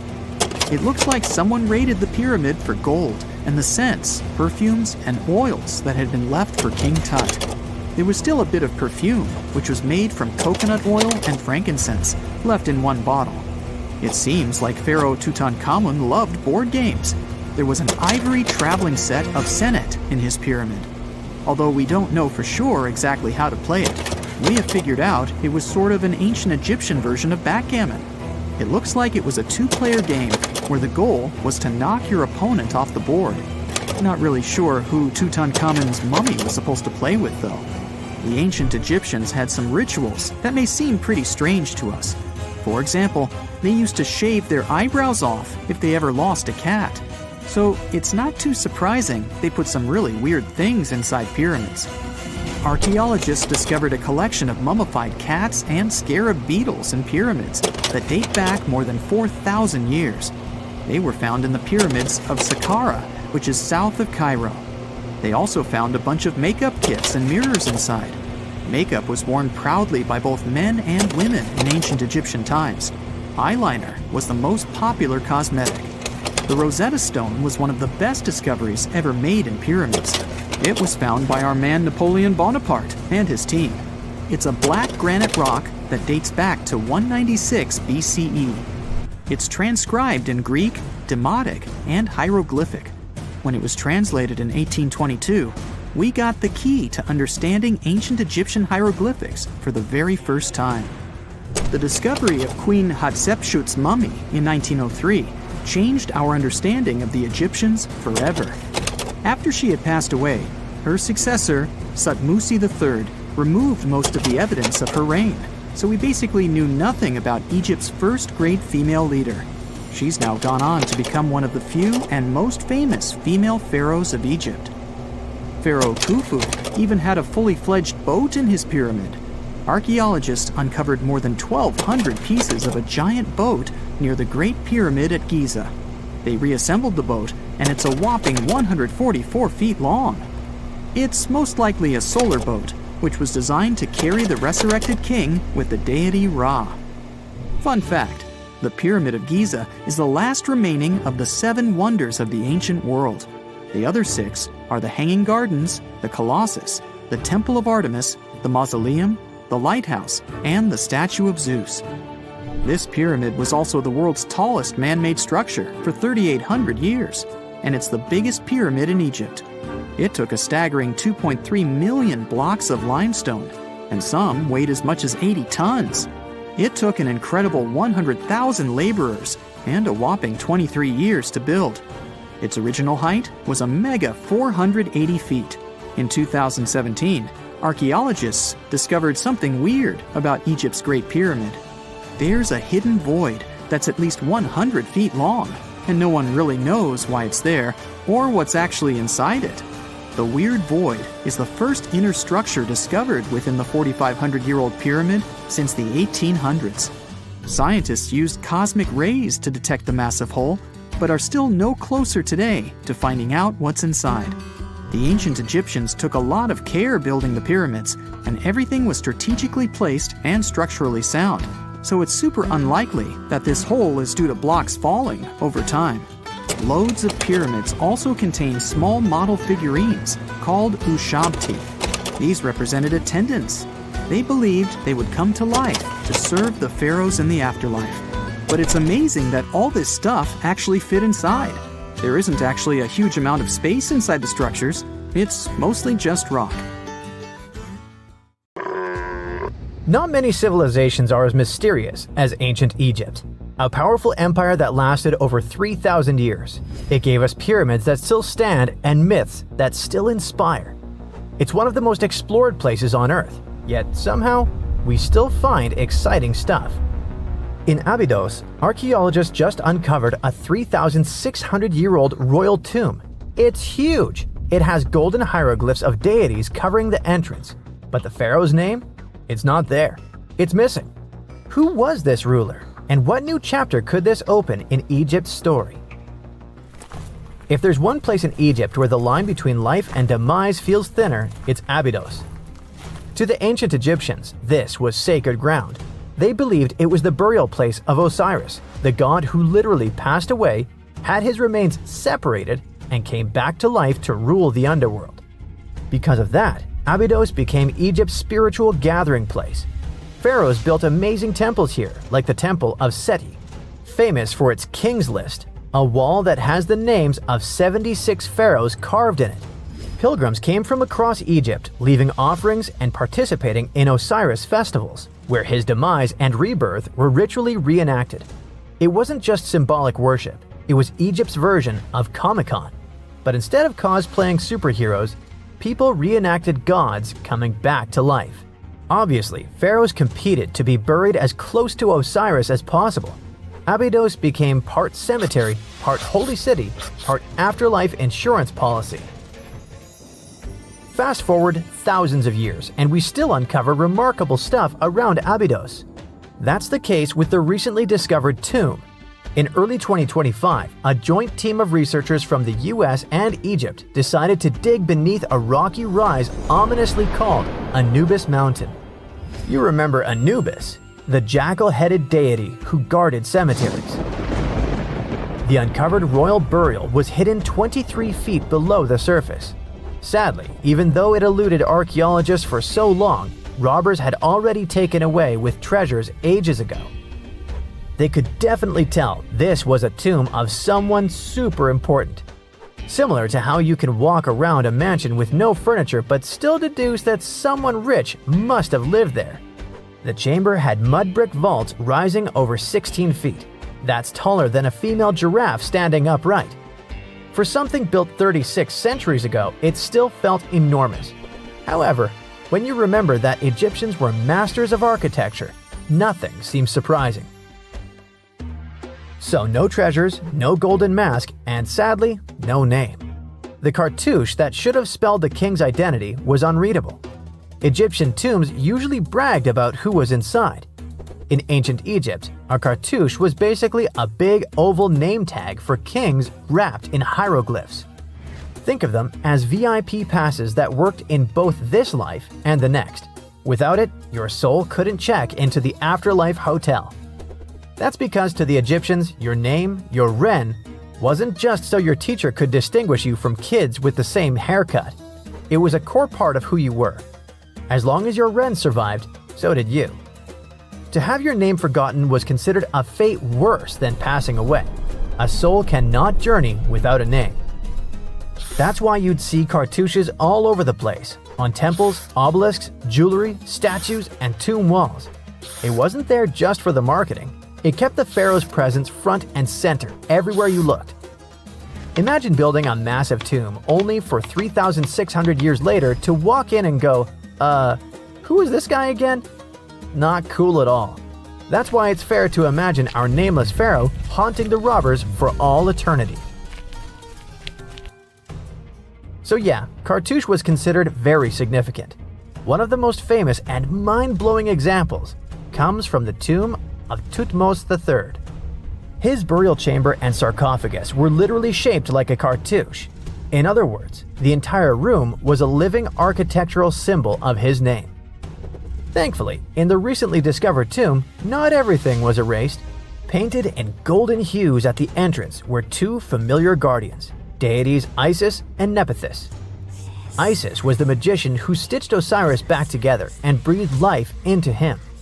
Nephthys, her sister, was the eternal mourner and protector of the mummy. Together, they promised that whoever rested here would not face the afterlife alone, and it's one additional proof of the importance of the mysterious pharaoh. So, who could this be? To answer that, we need to go down history lane. This tomb dates back to Egypt's messy chapter called the Second Intermediate Period. Instead of one ruler in charge, the country had many rival kingdoms, each with its own little power base, like a real-life Egyptian version of Game of Thrones. And right in the middle of that chaos was Abydos. For a while, it was home to its own line of kings, the so-called Abydos dynasty. Those weren't the pyramid builders everyone knows, and that's why they're so mysterious. They left behind almost nothing. No great monuments, no sprawling cities, just fragments of names on broken blocks. For centuries, many scholars even doubted they existed at all. That sorta changed in 2014, when archaeologists uncovered the tomb of Senebkay, one of those shadowy kings. Now, everything we know about Senebkay points to him having quite a story to tell. His bones revealed 18 deep wounds, the kind you get in battle. He had blows to his skull, back, and hands, and likely lost his life fighting, making him one of the few pharaohs we know who sadly fell in combat. His tomb was modest, with reused artifacts from earlier kings, but it delivered one priceless thing: proof. Until Senebkay, the Abydos dynasty was just a theory. With him, it became real. And that's why the new discovery could be a big deal. The newly uncovered royal tomb at Abydos shares the same layout and style as Senebkay's. It has limestone chambers, mud brick vaults, and protective deities, although it's much bigger. Which again raises the possibility that we're looking at an even earlier, more powerful ruler of Abydos. Whoever he was, he wanted to be remembered alongside the greats. Which is ironic, because it seems that history tried erasing him. Perhaps additional findings alongside his tomb could tell us more. Yes, there's more, and it's actually pretty cool. Not far from Abydos, in the village of Banawit, archaeologists uncovered a Roman-era pottery workshop. Yeah, you heard that right, a pottery factory close to a pharaoh's burial ground. The site had huge clay kilns, storage rooms, and even broken shards called ostraca. They were basically ancient sticky notes, except instead of shopping lists, those had receipts scratched onto them in Greek and Demotic Egyptian. Little records of everyday transactions, the kind of thing you'd never expect to find near a lost dynasty king. Honestly, the potters missed a chance. Forget boring receipts, they should have been selling Osiris's mugs and Anubis figurines to pilgrims and tourists. But that's not all. It seems that centuries later, during the medieval period, the same ground became a cemetery. Archaeologists found mud brick graves with skeletal remains. This could mean that Abydos kept its aura of significance for hundreds of years after the Age of Pharaohs. So why this hill again and again? Is this place really a getaway to the afterlife? It is, after all, the very place where Osiris is said to rest. That belief lingered like a shadow for thousands of years, strong enough to pull in pharaohs and later medieval families. Different rituals, same sacred ground. Although, to be fair, the Romans weren't here for Osiris. They came to make pots. The story of Abydos is not over. The excavations will continue, and who knows what else could be discovered in the future. Today, archaeologists are armed with tools that are basically X-ray glasses for the desert. Every scan could reveal a hidden chamber, or if we're lucky, finally give our nameless pharaoh his wren back to him. In fact, I became strangely invested in finding out who he was. So let's hope for some news soon. It's only a matter of time. Do you have your own theories? Let me know. Clouds of blazing ash obscure the sun. The ground is shaking. People are running in different directions. A volcanic eruption has begun. And it started suddenly. A small, sunny coastal town is facing one of the most devastating natural disasters. The ash will settle, lava will spill out of the volcano's mouth, and within a few hours, the ancient city of Pompeii will be in... Wait a minute! People get into cars and drive away. This is not Pompeii. This is a modern town. Huh? Is it possible for a city to get buried during an eruption today? Unfortunately, yes. Welcome to Montserrat, which is also called the Pompeii of the Caribbean. Montserrat is not a city. This is the British Overseas Territory in the Lesser Antilles, one of the Caribbean islands.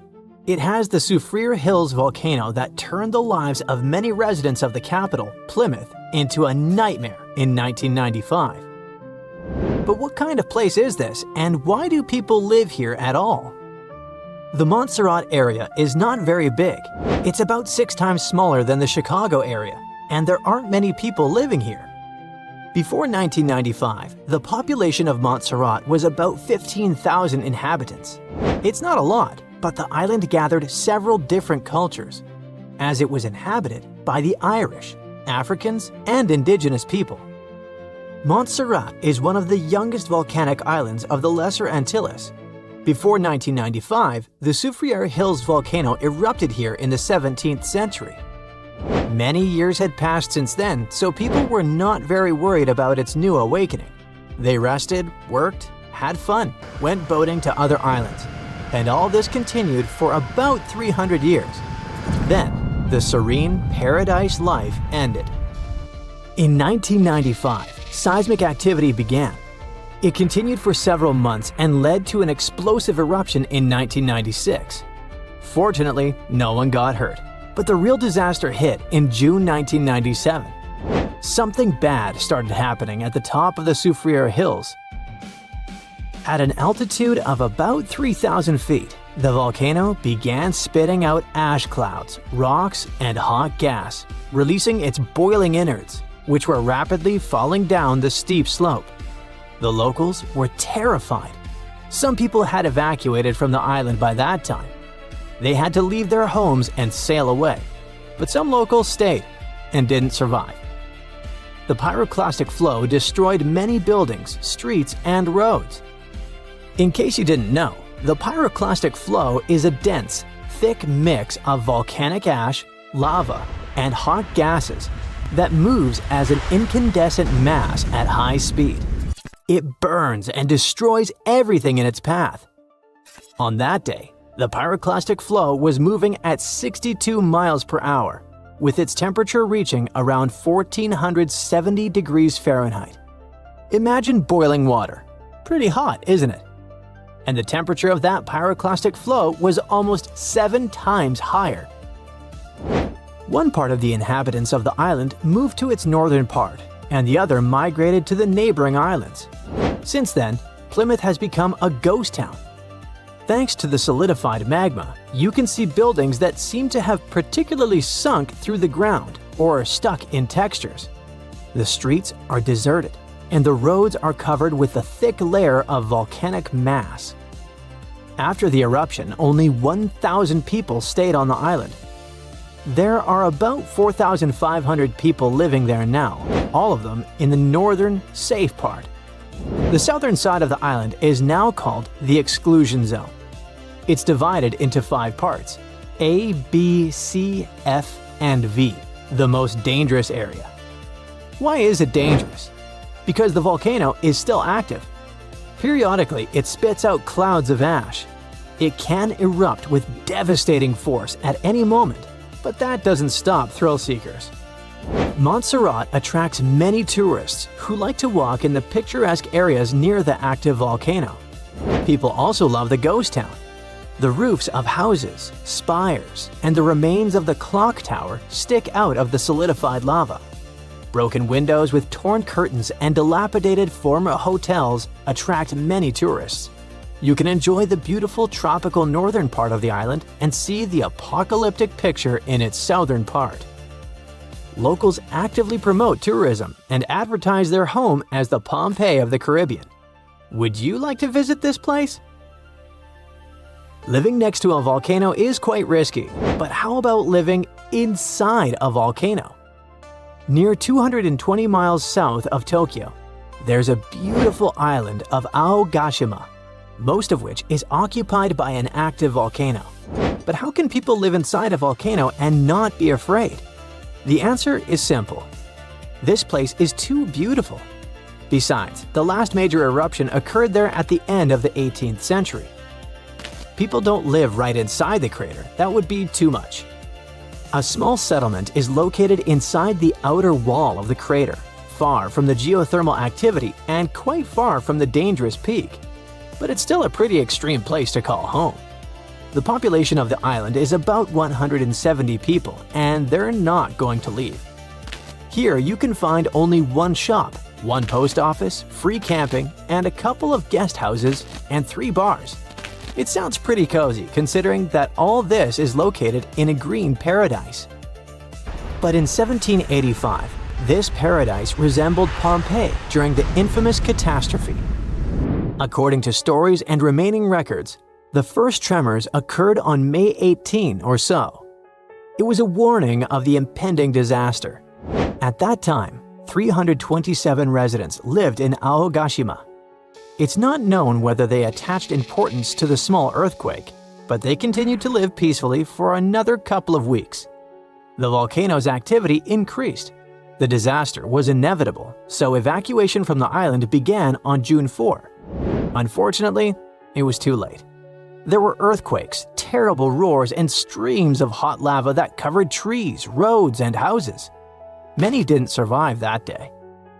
And still, the descendants of those who escaped from the island that day now reside in Aogashima. Aren't they afraid of another eruption? They look at this situation differently. Nothing can stop nature, so there's no point in resisting. And if there's no eruption, then it's better to enjoy the picturesque views and the relaxed rhythm of the island. Few people live there, and there's almost no urban entertainment, but still, you can find what to do. In the afternoon, you can walk along the green mountain range and enjoy the view of the Philippine Sea. You will feel one with nature, beautiful birds, the warm sun, and the physical exertion of the trip. It will all charge you with energy and inspiration. You can also go fishing, camping, or chat with the locals. At night, you can look at the stars. The night sky is perfect in Aogashima. Away from city lights, there's a low level of light pollution. A detailed star map can help you study celestial bodies without a telescope. Since the place is essentially an active volcano, you can find many geothermal springs there. One of the coolest and most popular places to visit is Aogashima Furiai. It's a sauna that uses volcanic energy to maintain high temperatures in the steam rooms. And outside the rooms, you can also find hot air vents for cooking. How about an omelette fried in volcanic heat? Sounds appealing. Of course, it's quite difficult to get to this place since Aogashima is a very remote island. You first need to get to the nearest larger island, Hachichojima. There are regular flights to it directly from Tokyo. You can also choose a more romantic trip and take an overnight ferry. It's only 2.5 hours by boat between Hachichojima and Aogashima. But if you've spent enough money, you can pay for a helicopter trip and spend a mere 20 minutes to get there. It wouldn't be surprising if you wanted to stay on the island forever after visiting it for the first time. A measured life in nature or the bustle of the concrete jungle? Which one would you choose? But don't forget that at any moment you can feel the ground tremble. But let's hope there won't be any eruptions soon.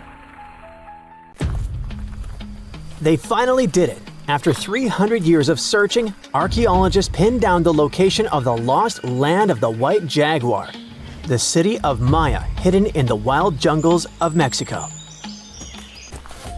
It all kicked off back in the 1500s with the Lacandon Maya. These guys were some super tough survivors who just didn't quit. When their main capital, Lacamtun, fell to the Spanish in 1586, most people would have called it game over. But not the Lacandon. Nope, they packed up, headed deeper into the rainforest, and built their last stronghold, Sakbalan. It was a hidden fortress of stone temples, twisty jungle trails, and howler monkeys acting like noisy little guards. For over 100 years, the Lacandon managed to keep their traditions alive there, far from European control. Then, in 1695, history came crashing in. A Spanish friar named Diego de Ribas stumbled into Sakbalan. And yeah, that was basically the beginning of the end. Soon after, the Spanish took over. By 1721, the Maya had abandoned Sakbalan. The jungle didn't waste time. It swallowed the place whole, with roots tearing into walls and vines smothering plazas. The city didn't just disappear, it got eaten alive. For the next 300 years, Sakbalan turned into more of a myth than a memory. A name archaeologists and explorers would whisper, secretly hoping to find it one day. Plenty of expeditions tried to track it down, but the rainforest is sneaky. Every path looks identical, maps fall apart in the humidity, and even GPS can't cut through the thick green ceiling. It was like looking for a needle in a haystack, except the haystack was alive, covered in thorns, and yeah, crawling with jaguars that would happily make you lunch. So how did the scientists crack the mystery? One word: a letter from the 17th century. The letter by Diego de Ribas described all the routes, rivers, and trails leading to Sakbalan. It showed in every detail the journey of the soldiers who walked 4 days to the Lacandon River after leaving Sakbalan. Then they sailed for 2 days and arrived at the church El Encuentro de Cristo, left their canoes, and continued on foot to Lake Petén Itzá in Guatemala. This was already detailed enough, but the scientists needed to pinpoint the exact location with geographic information systems. They took into account vegetation layers and how much each person was carrying to map an approximate range where Sakbalan should be. They fed this information to GIS and calculated where the city should be. And bingo, it worked. Archaeologists traveled through the jungle and found stone temples rising like broken teeth from the earth. There were also some tools and ceramics, and a Spanish church right in the middle of the ruins. The discovery isn't just about cool ruins, it rewrites history.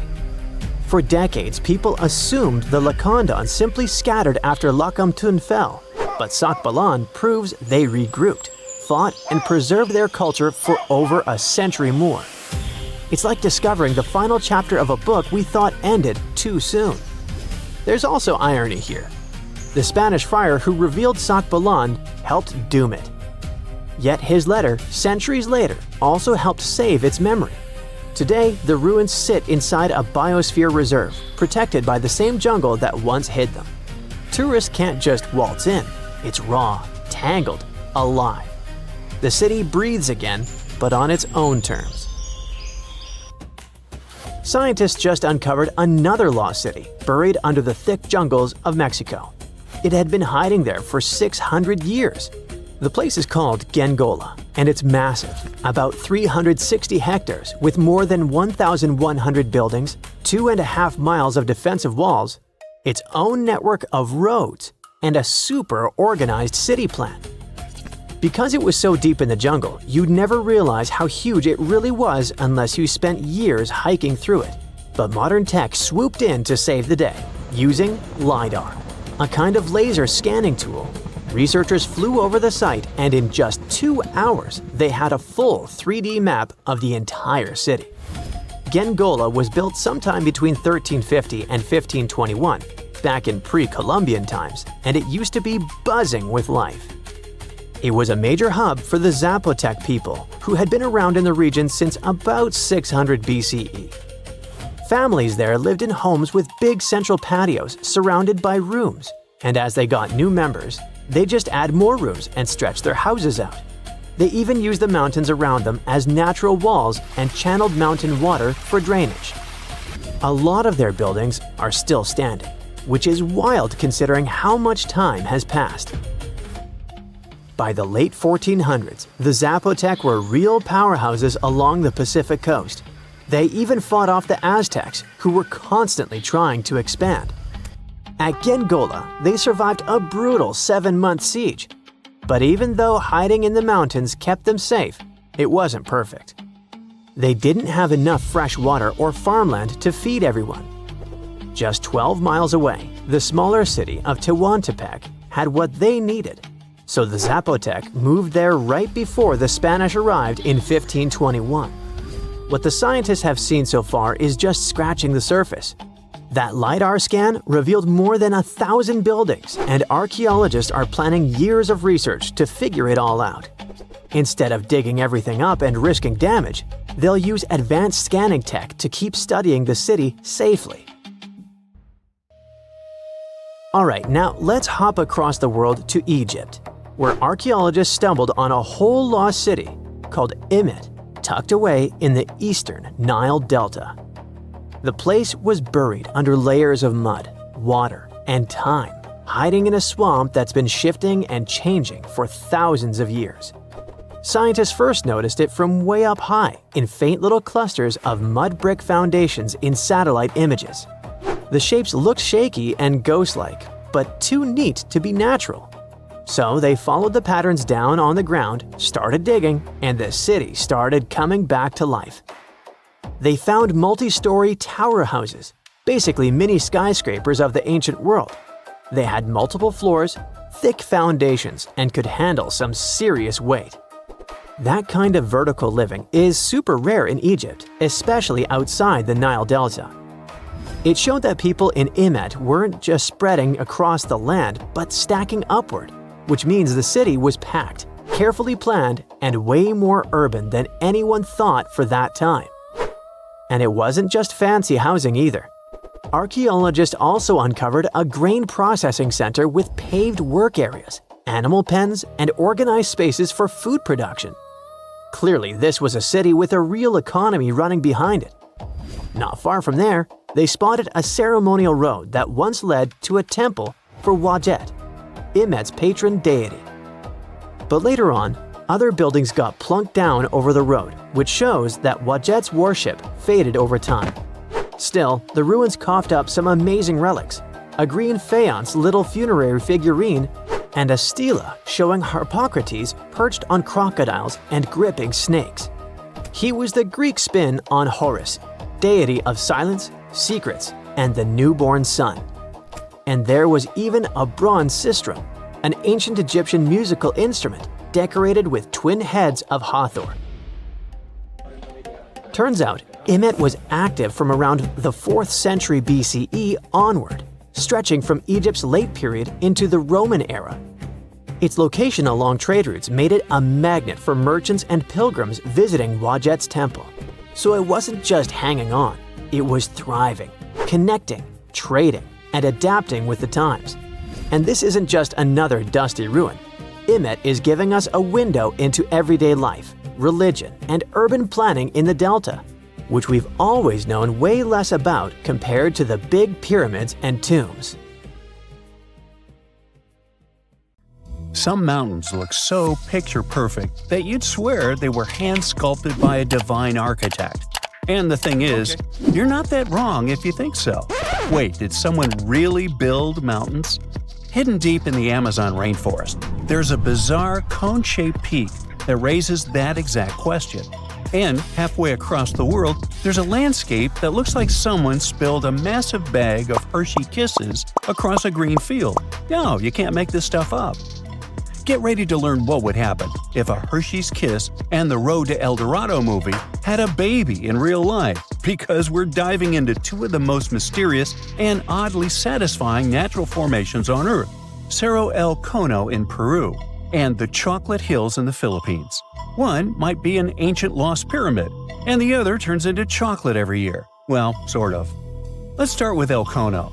This strange, solitary mountain rises more than 1,300 feet above the treetops in the heart of the Amazon, right near the Peru-Brazil border. Sure, the Amazon is no stranger to mountains. There are impressive ranges, like the Ameri Mountains farther north and the Andes, not in the Amazon per se, but running along Peru's spine. But you see, El Cono is different. For starters, it's completely isolated. If you fly over the region in a helicopter, all you'll see for miles is an endless emerald sea of rainforest. Then, boom, out of nowhere, a perfectly cone-shaped mountain juts into the sky like a giant green Dorito. It's not part of any major mountain chain, it doesn't have any siblings, and it looks so symmetrical that it almost feels artificial. And it's covered by forest. Now, naturally, this has sparked all kinds of theories. Some people think it's an extinct volcano. Others say it's a freak of erosion. And then there are those who whisper more exciting possibilities. What if it's a lost pyramid? And before you roll your eyes, this idea is not as wild as it sounds. And some people actually stand by this theory. After all, the ancient civilizations of South America built pyramids too. What? Yeah, can you believe that the Egyptians didn't actually invent the concept of pyramids? No joke. The Mochichachapoya and Inca civilizations all built monumental structures. In fact, pyramids are found all over the world, from Ethiopia and Thailand to Greece, Mexico, and even Italy. So why do pyramids keep popping up throughout history? Simple. They're structurally sound. The broad base supports the weight, and the pointed top was often seen as a symbolic connection to the heavens. Okay, but what are the chances of all these people coming up with the same idea at the same time? Okay, calm down. Ancient aliens. Yeah, that's possible. But as it turns out, ancient people did talk to each other via trade, migration, and cultural exchange. Ideas like pyramids didn't need to come from a secret one-world civilization. They just came from smart, curious humans scattered across the globe, all looking up at the stars and wondering how to get closer. In fact, recent archaeological discoveries have revealed massive ancient cities deep in the jungle that were completely swallowed by nature. In Guatemala, scientists uncovered a lost Maya city with its own pyramid structures. In Mexico, an entire metropolis was found buried beneath forested hills. So yes, humanity can forget an entire city. Take another look at El Cono from the air, and you might start believing it too. Its slopes are smooth. Its symmetry is uncanny. From above, it resembles a colossal step pyramid or ziggurat, cloaked in jungle vines and secrecy. And if someone told you it was the moss-covered remnant of an ancient civilization, you might just nod and say, "Yeah, I see it." Of course, no one's proven anything yet, but the mystery is delicious. Like a myth waiting to be cracked open. At the same time, for people who live nearby, El Cono isn't just a geological curiosity, it's sacred. In Andean cosmology, mountains like El Cono are known as apus, spiritual guardians of the land. These aren't just rocks, they're living beings, protectors, deities. Think Tifiti from Moana, but South American and a little more mysterious. The indigenous tribes in the region still pay their respects to this mountain, treating it not as a tourist attraction, but as a sacred ancestor. And while everyone's busy debating whether El Cono is a mountain or a pyramid, nature's just vibing. The area surrounding El Cono is now part of Sierra del Divisor National Park, created in 2015 to protect one of the richest ecosystems in the Amazon. We're talking about rare plants, hundreds of bird species, many types of monkeys, and endangered animals like jaguars, giant armadillos, and even tapirs, the jungle's adorable pig-elephant hybrid. And yes, there are caves, springs, and even undiscovered ruins hidden deep in the forest around El Cono. So, what is El Cono really? Some geologists think it's likely a volcanic cone based on its shape. That's the official word from UNESCO anyway. Others argue it's a rare example of erosional geomorphology, a fancy way of saying wind, water, and time teamed up to carve a perfect mountain out of the landscape. Like geological origami, shaped by millions of years of natural forces. But the truth is, we don't know. Not for sure. Not yet. Until someone launches a respectful science-based expedition with drones, ground-penetrating radar, and a green light from the local communities, El Cono will keep its secrets. And maybe that's the best part. Sometimes it's mysteries that make the world feel truly magical. Now, let's jump onto a metaphorical plane and head to the Philippines, where the mystery continues and gets a little sweeter. Spread across more than 20 square miles, there are between 1,200 and 1,700, or even more, perfectly shaped hills that look like chocolate kisses. Like seriously. In the dry season, the grass turns brown, and suddenly, it's like someone dropped hundreds of Hershey kisses all over the landscape. Sweet, right? These are the Chocolate Hills, duh. And they're some of the Philippines' most iconic natural wonders. From afar, they look almost too symmetrical, like some alien landscaper came down with a measuring tape and a sense of humor. But how did they get here? Well, according to scientists, the Chocolate Hills are a rare type of karst formation, a term used to describe landscapes formed when slightly acidic rainwater dissolves soft rock like limestone. In this case, the hills were once coral reefs and marine limestone that were pushed above sea level by tectonic forces. Over time, the exposed rocks got eroded by wind, rain, and underwater rivers, leaving behind this stunning army of symmetrical mounds. It's a geological marvel millions of years in the making. But science isn't the only explanation in town. Local legends are more fun. One story says the hills were formed when two giants got into a rock-throwing fight, launching boulders at each other until they collapsed in exhaustion, leaving the landscape littered with mounds, just like that one scene from the Hobbit movie. Another tale speaks of a heartbroken giant whose tears turned into earth, forming the hills as a tribute to his lost love. Oh. Today, the Chocolate Hills are a National Geological Monument and a major tourist attraction in the Philippines. They're also being considered for UNESCO World Heritage status, because, really, where else can you find such a naturally satisfying mix of geology and dessert? If you ever want to visit, it's pretty easy. Fly into Boho Palango International Airport or take a ferry from Cebu, and then head to the towns of Carmen, Batuan, or Sambanga.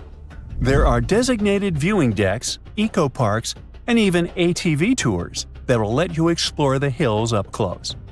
So, whether you're chasing lost pyramids in the jungle or climbing a mountain that turns into chocolate in the summer, the planet still has places that surprise and delight. And that's the real treasure. Sometimes, nature's weirdest, most beautiful shapes aren't hiding aliens or ancient tech. They're just proof that Earth has a wild imagination. The unanswered mystery surrounding ancient civilizations have been a source of inspiration for many conspiracy theorists. In fact, some of these mysteries are so interesting that many of us either already believe them or would like to. One thing is for sure though, none of those thousands of conspiracy theories have ever been, what's the word? Oh yeah, classified. Or have they? We're all aware that the CIA has done some questionable things throughout history for the sake of national security, but you wouldn't expect a book to be both a national and international threat. the CIA recently declassified parts of a book that talks about lost ancient civilizations and the catastrophic events that made them vanish thousands of years ago. This mysterious book was written in 1963 by a guy named Chan Thomas, and it was going to be published by Emerson House in 1965 until the CIA got involved. For some mysterious reason, they classified the book, and it was never released to the public until recently. But here's where it gets interesting. The book was declassified in 2013 due to the Freedom of Information Act, but it wasn't released to the public until 2016. And what was released truly raises a few questions. The original version of this document was 284 pages long, but the PDF essay that was released was heavily censored, with just 57 pages, which makes it 1/5 of the whole document. The pages were edited before they were released to the public in such a way that you wouldn't even notice that the other pages were missing. Now, no one really knows why this book was classified in the first place, but it has some interesting content from what I've gathered. The author of the book had quite the imagination and a huge love for ancient civilizations. And even though what he had to say is very thought-provoking, some of it is just bizarre. He believes that our planet is locked into a never-ending cycle of pole shifts and Earth crust displacements that are responsible for the mass extinctions of many civilizations which existed more than 6,000 years ago, even before the Sumerians. He believed that these events caused more damage to the Earth than meteors, and he bases this theory on a few artifacts that exist around the world, but weren't really noticed until recently. But I'll get into that in a bit. Those mass extinctions that the book talks about include the end of the Ice Age, when huge 2-mile-thick ice sheets disappeared from northern Europe, Northern America, and Canada, and caused 100 species to go extinct. And here's how the author illustrates his hypothesis. He believes that there was a geomagnetic pole shift which caused catastrophic changes to both the atmosphere and the Earth's crust, resulting in the extinction of many civilizations over time.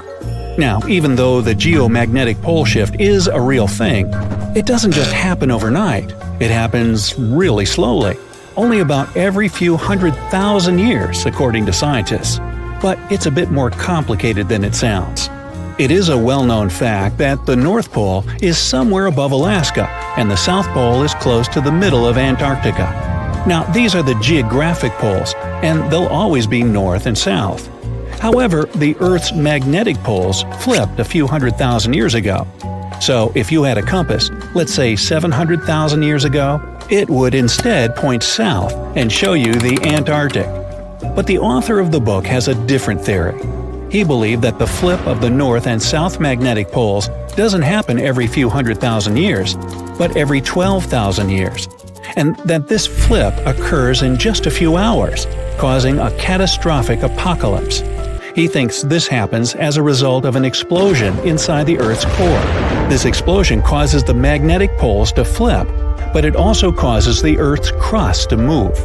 According to the book, due to these catastrophic events, a lot of the Earth's continents that were submerged underwater rose above sea level in just a few hours. Now, here's where it gets interesting. The author also states that the Peruvian Andes were beneath the ocean before the last pole shift. And even though it seems far-fetched, since the Andes are approximately 22,000 feet above sea level, there was evidence to support that claim in the late 80s. Scientists found whale bones and fossils that are said to be millions of years old on top of the Andes and the Himalayan mountains. It's also suggested in the book that the deep freeze the Earth went through during the Younger Dryas event caused the Gulf Stream to be disrupted. And he points to some interesting evidence to support that theory. Frozen mammoths were found trapped in blocks of ice with food still in their mouths. Now, this is a true mystery, because freezing cold weather is in their nature, and they were among the few animals that could truly survive in the Ice Age. So, what could have caused them to freeze so quickly? Kinda makes you go, doesn't it? The document describes the Great Pyramid of Giza as a true enigma as well. The Pyramid of Giza is made out of 2.5 million stone blocks that are placed on top of each other with great precision. It's close to 750 feet wide and more than 450 feet high. To this day, we're still not able to explain how it was constructed, and it's quite difficult to understand the internal design as well. On the inside, the pyramid has no similarities to the other pyramids, and, despite popular belief, there were no mummies found in any of them. If you think that's a bit weird, wait for the next one. There are absolutely no hieroglyphs found in any of the pyramids, and that goes both ways. What do I mean? There are also no pyramids, or anything that resembles a pyramid, in any hieroglyphs either. Mr. Thomas believes that the pyramids were created hundreds of thousands of years before the Egyptians by a civilization that went extinct. Speaking of civilizations, in his book he even mentions the Greeks. He claims that in Greece, there was another ancient race of people that went extinct as well. He claims they were extremely tall with blue eyes and blonde hair, and had access to advanced technology that the Greeks couldn't have known about in their prime. Now, before we drift too far away from the stone blocks, let's talk about another mystery, the temple in Baalbek, Lebanon, and its ginormous foundation blocks. Those stones, which make up the Heliopolis, were also used for the temple in Rome. The foundations of the temples are made of 900-ton trilithon stones, and according to the author, this is proof that there must have been a lost ancient civilization with advanced technology. Now, most archaeologists claim that those stones were made by the Romans. However, there's no evidence to support that. The Romans didn't have the technological equipment to make the stones or lift them. So, you might think, what if they just made them in that place right then and there? Well, those stones were also lifted 30 feet high and were placed next to each other with mathematical precision. And let's not forget about the blocks on top of the Heliopolis in Lebanon, which weigh about 800 tons each. But wait till you hear the next one. The Romans don't even credit themselves for these stones. They claim that they built up the sides, but they don't take credit for the extraordinarily large and heavy foundation stones. The author also makes an interesting point about the distance between the Roman capital and Baalbek in Lebanon. Why would the Romans build the world's largest monolithic stones in such a remote area, and so far away from their capital, and never take credit for it? Well, folks, it's a mystery to me. Now, let's move on to the most intriguing enigma, Easter Island, which is located in the middle of the Pacific Ocean, or nowhere, if you will. The author questions how people found it or even settled in such a remote island that long ago. One of the signifiers of Easter Island are the Moai statues, and the mystery surrounding who they depict and why. What's an even bigger question is how they were created, moved, and positioned in the places they were found. According to this declassified document, Easter Island was part of the now lost continent named Mu, and it was sunk in the Pacific Ocean in a disastrous cataclysm that happened during one of those pole shifts. The continent of Mu, according to the book, was as big as South America, and what we now call Easter Island is just what's left of that continent. The author also believes that this is what happened with the lost city of Atlantis as well. Plato is even quoted about this, saying that the whole city of Atlantis sunk miles beneath the waves within just a day. Even though the whole story sounds very intriguing and makes some interesting points, we know that, scientifically speaking, a cataclysmic pole shift causing entire civilizations to go extinct isn't possible. It's the first day of your long-awaited trip to the Amazon forest. You flew all the way to South America. More specifically, you landed in the city of Manaus. It's the heart of the Brazilian Amazon. So far, you've traveled by air, car, and now water. You are on a tiny boat, moving through the dark waters of the Amazon River. Yes, the river is also called the Amazon. And just FYI, it's the second longest river in the world. It loses only to the Nile River in Egypt. The Amazon sprawls for an impressive 2,700 square miles, beginning in Peru and ending only when it meets the Atlantic Ocean off the coast of Brazil. To get a closer look at the forest, you decide to start by exploring it by boat. First up, you watch some piranha fishing. You can even try to catch one yourself if you like. As you may know, piranhas are carnivorous fish that inhabit the Amazon River, so it might not be your best option to go swimming in these waters. One of the most emblematic species of alligators present in the Amazon River basin is the broad-snouted caiman.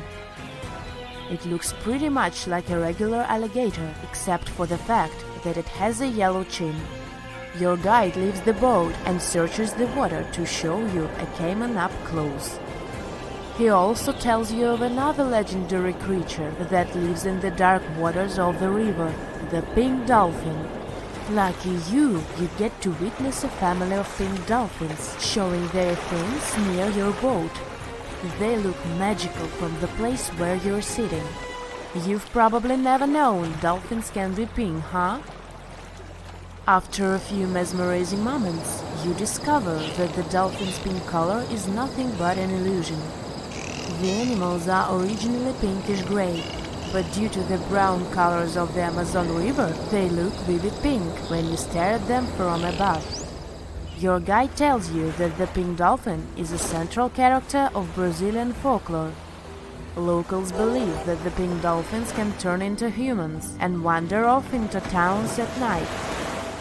You get off your boat near one of the entrances to the forest. Now you're going to continue your trip on foot. Your guide says that you are venturing into very dangerous terrain. The Amazon is home to some of the creepiest species of wildlife on the globe, but don't worry, we'll get to see a lot of them today. You've come prepared, of course. Bug spray, a raincoat, and your sharp eyes. Inside the jungle, you need to be alert at all times. You may have heard legends of the anaconda, a snake that can swallow animals as big as a cow in one go. Sorry to break it to you, but those are not just legends. Reptiles like these do actually exist. They live deep in the jungle. Is it right there, moving between the trees? Is it a spider? The so-called Goliath bird-eater is a monster spider. Its legs can grow up to a foot in length, and the spider itself can weigh around 6 ounces. It's also known as the king of tarantulas. You shouldn't get too close, of course. It's not venomous to humans, but its bite can surely sting. As its name suggests, the Goliath bird-eater can even eat birds, as long as they are smaller than it is. Up next, you run into another species of spider that draws your attention. This one is so tiny that you almost don't see it. It's known by the popular name of the decoy spider. You see one of its creations, a gigantic spider built by the tiny Cyclosa spider in order to scare off large predators. This is as amazing as it is creepy.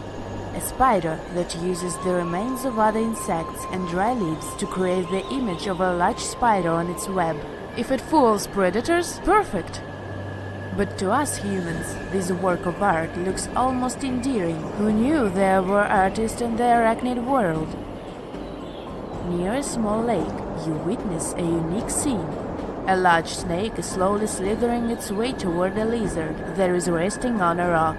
The lizard seems obvious to the presence of the dangerous reptile, but right as the snake is preparing to attack, the lizard flies the scene in its iconic way. The so-called basilisk lizard is famous for its ability to walk on water, or rather run across the water. This isn't an illusion, just a matter of balancing. The small lizard moves its legs on top of the water very fast, while its long tail serves as a counterweight. I wish I could do that. If you've ever wondered what a frog looks like on the inside, you've come to the right place. Right in front of your eyes, there is a rare local species of frog. It's known as the glass frog. This species of amphibian has a type of transparent skin that is completely see-through. In other words, you can see the frog's interior with astounding clarity. It's as if you had X-ray vision. Moving on with your journey, soon you come across a pond. Floating on its water is probably the biggest water lily you've ever seen in your life. These huge plants are also known as the Victoria Amazonica. They can measure up to 8 feet across and hold the weight of a grown-up person. But I wouldn't recommend trying to climb on it if I were you, just cause You know, it's the Amazon forest we're talking about. The wildlife here is amazing, but the forest itself is also a sight. There are over 80,000 species of plants and trees grown in the Amazon rainforest. In fact, you can find 10% of all the world's wildlife in this jungle. An estimated 400 billion trees grow on the gigantic area the forest occupies. Of course, this place is bound to be biodiverse, right? You won't be able to witness this phenomenon during your trip, but your guide tells you about a unique species of tree that is famous for being able to walk.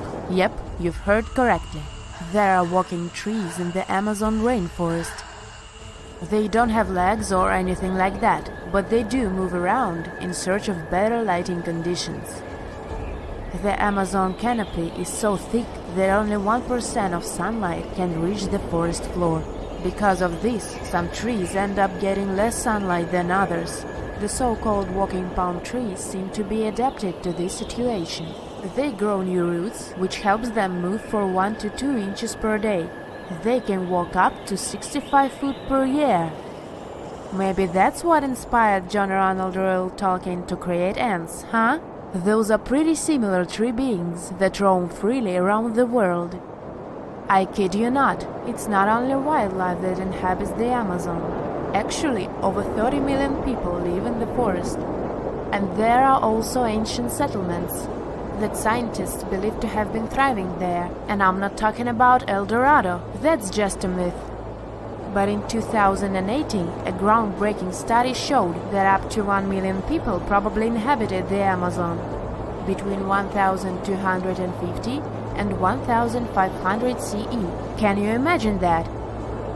Working alongside local indigenous people, researchers from the University of Florida found several mounds in the Amazon. Besides these mounds, they also discovered interesting ditches and geoglyphs. After mapping all of these recurring mounds, scientists understood that this was a sign of an ancient settlement. They found remnants of carefully designed walls centered around plazas. This could only mean that these ancient cities were big and could host hundreds of thousands of people. These findings brought back the idea that the Amazon could have been home to thriving civilizations way before the Europeans arrived there. But rather than cities drenched in gold, they were simply well-developed agricultural societies. Imagine a place that could literally start at one end, trek over 1,800 miles straight to the west, and still be stuck under that massive canopy. This place is like a haven for all sorts of crazy creatures, hosting around 10% of the world's species. It's always been seen as this wild, untouched paradise where humans haven't messed things up yet. You know, like a glimpse into how the world used to be before we spread like wildfire across every continent, causing chaos everywhere. I'm talking about the Amazon region. That massive jungle turns out to be hiding some seriously cool secrets. For centuries, people have been talking about these lost cities deep within the forest. We're talking about El Dorado, the legendary city of gold that had Spanish explorers going crazy, venturing into uncharted territory, never to return. And even in the 20th century, the adventurous Perry Fawcett went looking for the lost city of Z and disappeared into the jungle, leaving us all hanging. Scientists have actually found evidence that ancient cities did exist in the Amazon. But how did they find these hidden ruins in such a dense and remote forest? Well, they've got this awesome technology called LiDAR. Basically, they hopped into a helicopter and used light-based remote sensing to digitally strip away the canopy and reveal the ancient ruins of a massive urban settlement around Llanos de Mojos in the Bolivian Amazon. The place was once home to the Kasarabi culture, which thrived from 500 to 1400 CE. They had these incredible urban centers with huge platform and pyramid structures. They even had raised causeways connecting different suburban-like settlements spread across miles and miles of land. These guys were seriously ahead of their time, and they had an epic water control and distribution system with reservoirs and canals. So yeah, the Amazon rainforest wasn't just some untouched wilderness. It was actually heavily populated and even urbanized for centuries before recorded history of the region began. But the thing is, a bunch of people turned a blind eye to the fact that there were actually some pretty cool architectural sites lurking around here that totally deserve some exploring. Scientists predict that in the next 10 to 20 years, we're going to uncover a ton of these cities, and some might even be bigger than the ones we're talking about here. Michael Heckenberger, an anthropologist with the University of Florida, points out that we've seen some similar settlement features, like moats and causeways, in other parts of the ancient Amazon. This new research reveals something totally mind-blowing.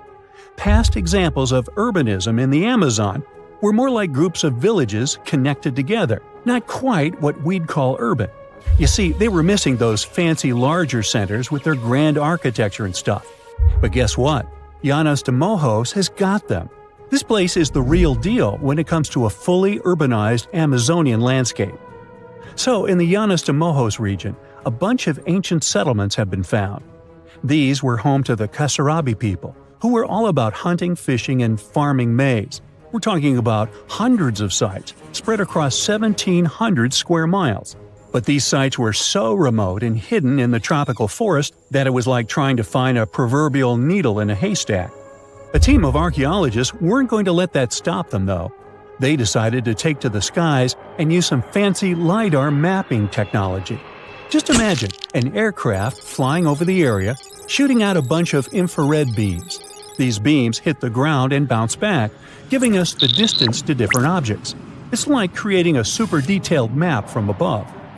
Using computer software, these genius scientists were able to strip away the trees from the images, revealing the Earth's surface and all the ancient archaeological goodies hidden beneath. And boy, did they strike gold. They found a whopping 26 unique sites, including 11 that nobody even knew existed before. So what about these 26 super cool sites? Among them, we've got Landivar and Kotoka, which are like these huge urban centers. And get this, we already knew they existed, but the new maps revealed they cover 1.5 and 1/2 square miles respectively. These centers are surrounded by moat and rampart fortifications, like something out of a medieval castle. And they've got all sorts of crazy stuff inside. We're talking artificial terraces, massive earthen platform buildings, and pyramids that reach over 70 feet tall. All these epic buildings are actually facing the north-northwest. It's like they were trying to align themselves with the cosmos or something. This kind of cosmic worldview can be found in other ancient sites in the Amazon too. Now, let's take a bird's eye view and strip away all those pesky trees. We can see these two centers in all their glory, and they're actually connected to a whole network of settlements through a bunch of causeways. Picture it like spokes on a wheel, stretching out for miles. Canals also stretch out from these main centers and connect to rivers and Laguna San Jose. It's like they had their own water delivery system going on. These ancient guys totally reshaped the whole landscape with their crazy cosmology. The only bummer is that their impressive architecture was made from mud brick. While it looked amazing back then, it just wasn't as durable as the limestone used by the Maya. What happened to the Kasarabi and their settlements is still a big mystery. But based on dating at the sites, it looked like they disappeared around 1400 CE, way before Europeans arrived in the Amazon.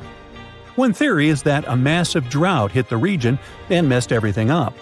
The researchers found these massive water reservoirs at various sites, which is pretty interesting, considering how rainy the Amazon is known to be. Who knows if they were for drinking water or farming fish and turtles? But hey, severe droughts have happened in the past, and it only takes a couple of bad harvests to make people pack up and move on. What's even more interesting is that these communities thrived in the same area where this guy Fawcett we mentioned before went missing while searching for his lost city of Z. Maybe he was onto something after all.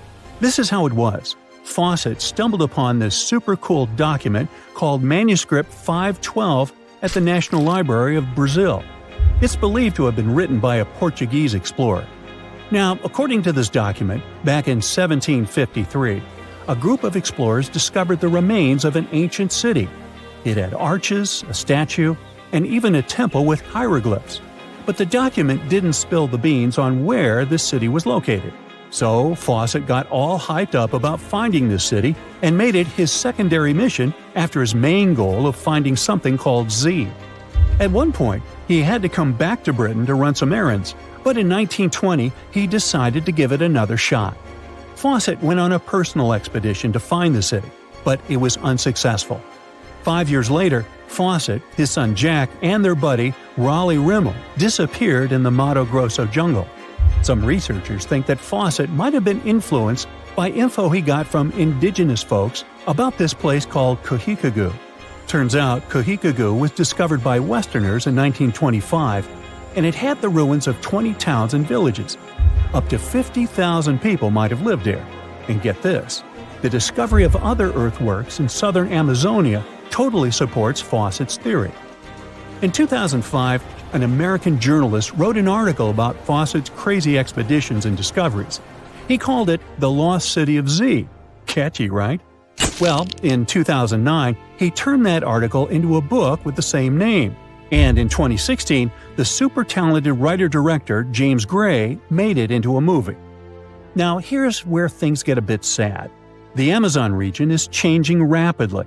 Farming, ranching, and energy production are changing this incredible place. And guess what? Those untouched areas with ancient relics won't stay untouched for long. It's a race against time to document and preserve what's left of our past before it's lost forever. The story goes that two Mayan twin boys loved to play ball.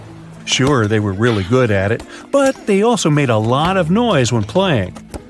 The lords of the underworld soon became bothered by the sound and summoned the two boys to the underworld, a place the Mayans called Xibalba. As soon as the boys reached their gloomy destination, the lords of the underworld began putting them through a series of tests. Soon enough, the inexperienced twin boys failed the tests and lost their lives. But this was not in vain. This sad event resulted in the appearance of a beautiful fruit tree. Soon enough, a young woman saw a beautiful fruit on this tree and reached up to pick it. Legend has it that soon after that, she gave birth to another set of twin boys named Hunahpu and Xibalunqui. Just like their ancestors, these twins were great ball players, but they were equally as loud, and the lords of the underworld became annoyed again. They decided to ask this pair of twins to come to play a game in the underworld, hoping to get rid of them too. When the twins arrived, the Lord sent them through a number of frightening places. The first one was the House of Gloom, which was very dark. They then passed through the House of Knives, where they had to avoid getting injured. The twins then built a fire in the House of Cold, so that they didn't freeze, and ran through the House of Jaguars, where they tricked the animals into not eating them. Finally, they entered the House of Bats, where they seemed to have lost their luck. One of the bats managed to run off with Hunahpu's head.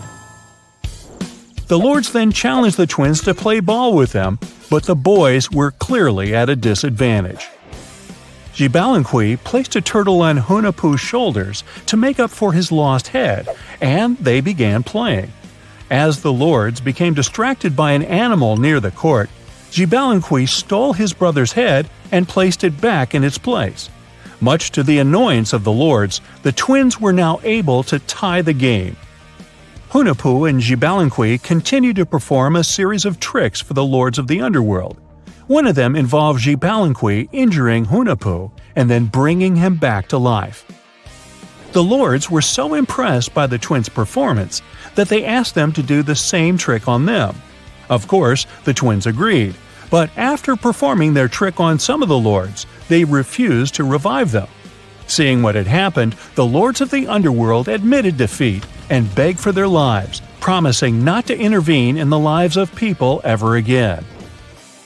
Hunahpu and Xibalunqui were happy to have avenged their ancestors and gained the respect of the lords. Legend has it that the lords of heaven were so impressed by the twins that they took them to live in the sky by turning them into the moon and the sun. The Maya civilization was one of the most dominant indigenous societies in history, and their folklore and traditions are still discovered and studied today. They used to live in a territory called Mesoamerica. It was made up of modern-day Mexico and parts of Central America like Guatemala, Belize, Honduras, Yucatan Peninsula, and El Salvador. They lived from 1800 to 900 BCE and up to 900 to 1500 CE. Apart from their impressive legends, the Maya were very skilled inventors. They're known for their calendars, writing systems, farming methods, and sports. Their writing, for example, was found preserved on buildings and stone monuments, as well as in rare books and pottery. It's a system made out of more than 800 hieroglyphics in various combinations. Each of those signs was said to represent a syllable. Their writing system was deciphered by accident by Tatiana Proskorakov, an American woman who initially studied to be an architect. Since she didn't find a job in her field, she eventually became a Mayanist in her own right, despite not being academically trained. She was the first to notice that the Mayan upended frog glyph meant birth, and that their toothache glyph meant the date when the king ascended to the throne. It made it easier for scientists to pinpoint birthdays, as well as the names of the rulers of a specific Mayan dynasty. They also invented the concept of zero, which is seen as one of the greatest innovations in mathematics, physics, and human history altogether. Sure, even back then, people understood the idea of having nothing, but the concept of zero as a number is a relatively new invention. A fun fact about Mayans is that they really liked hats.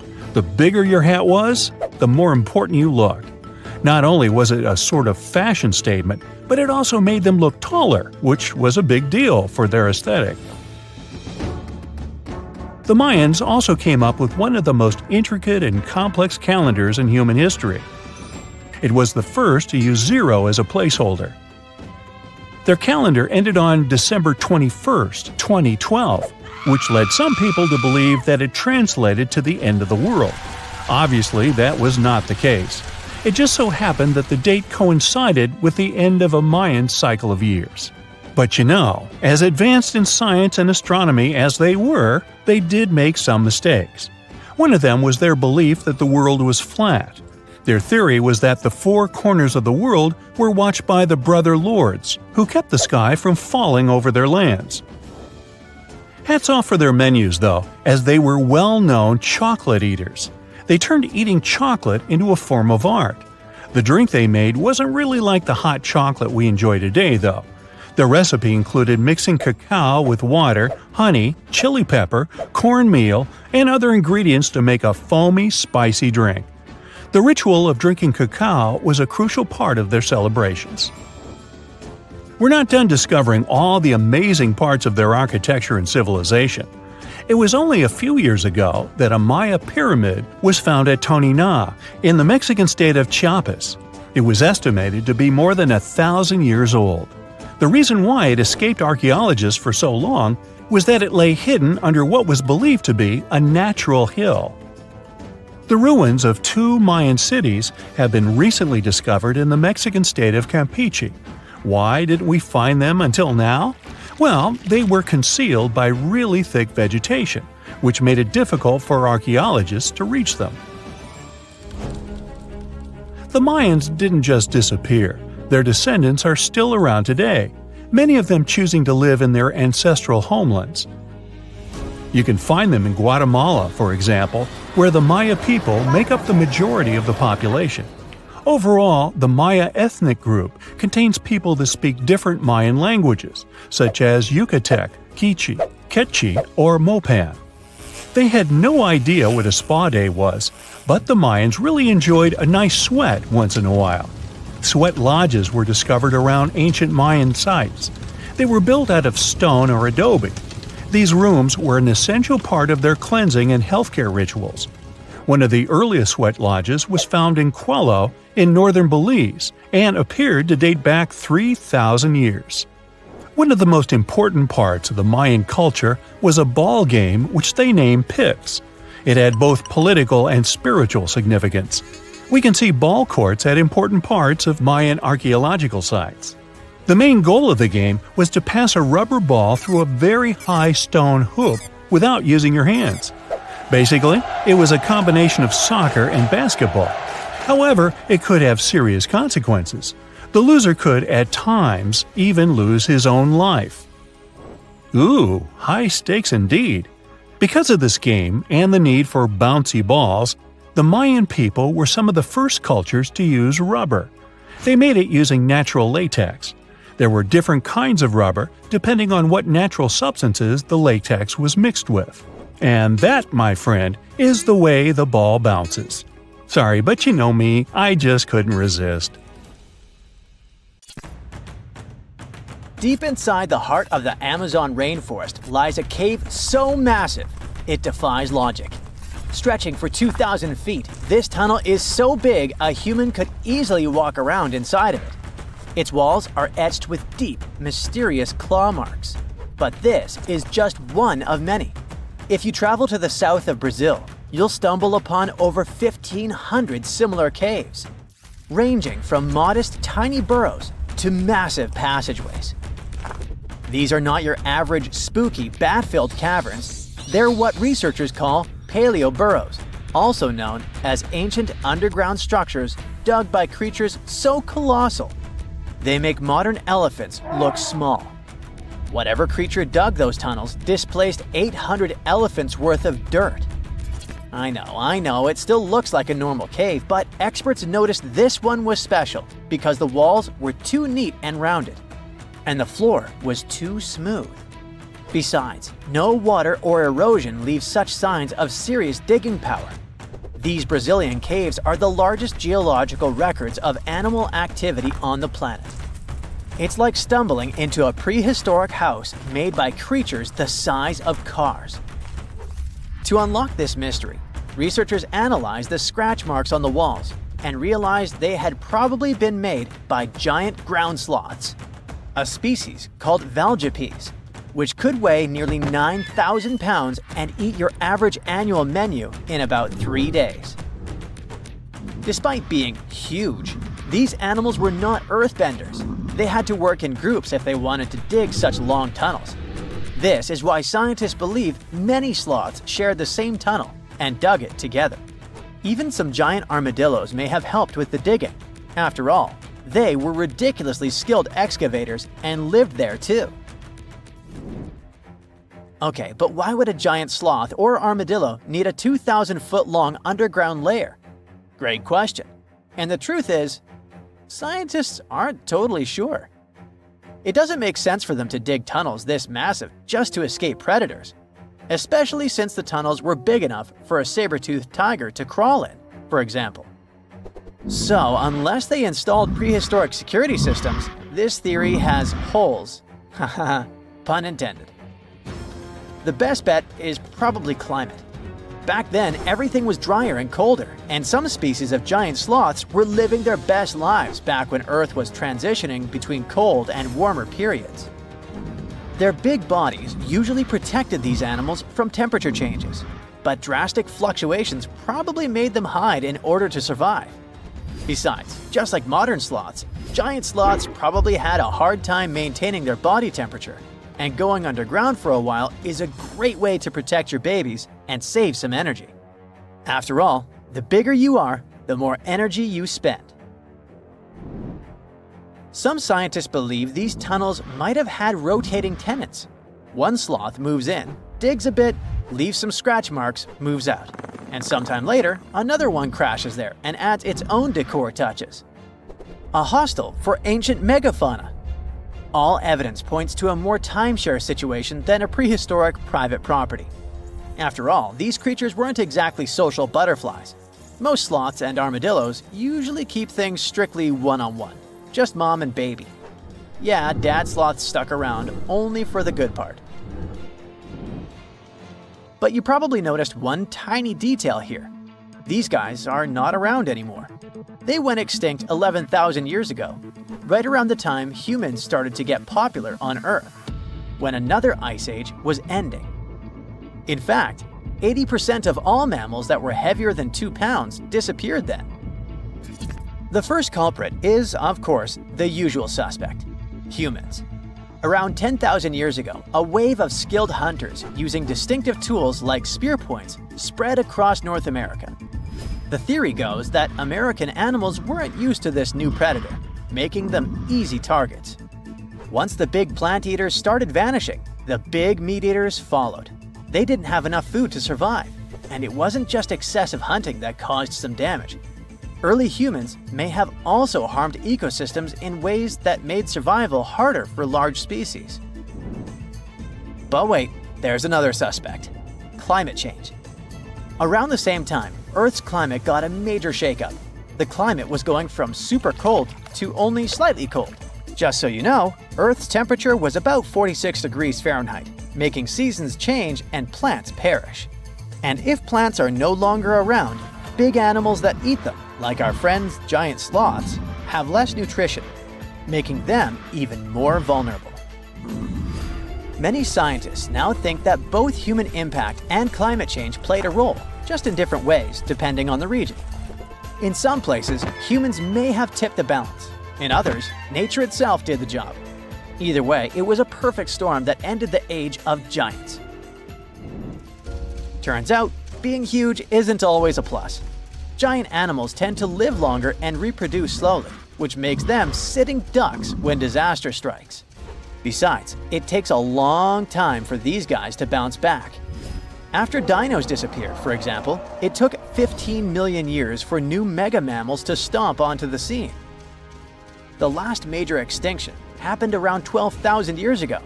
Not really enough time for brand new massive beasts to evolve. Today's biggest ground animals, like elephants, rhinos, and bison, aren't newcomers. They're actually the tough survivors of that ancient chaos. And, well, at least we still live alongside the blue whale, the biggest mammal ever. But why did some prehistoric animals get so gigantic in the first place? Well, being big has some perks, in spite of all the extinction thing. It keeps you safe from predators and helps you win the fight for food. If plant eaters bulked up, predators had to level up too, just to keep up. And the environment plays a big role. You see, cold-blooded animals might grow bigger in hot places to stay cool, and warm-blooded giants thrive in cold places to stay warm. One paleontologist even suggested that some dino-sized vegetarians needed those massive bellies just to digest the tough, woody plants of their time, as if they had a salad bar inside their bodies. There's also the thing with oxygen. Back then, Earth's atmosphere had way more of it. That's a big deal, especially for creatures with less efficient breathing systems like insects. Higher oxygen levels meant their bodies could handle more growth and more activity, kind of like nature's turbo mode. We also have to discuss bones, specifically the lighter ones. Many huge dinosaurs had air sacs built into their skeletons, just like modern birds. This made their bones strong but not ridiculously heavy, meaning they could grow super tall or long without collapsing under their own weight. Those air sacs also helped with cooling down, which is super important when you're basically a walking oven of muscle. On the flip side, modern mammals are limited by gravity and biology.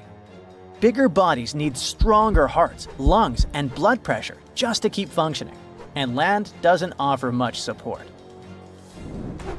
This also explains why whales got even bigger than dinosaurs. The ocean acts like a natural support system, which pretty much means that buoyancy helps hold up all that mass.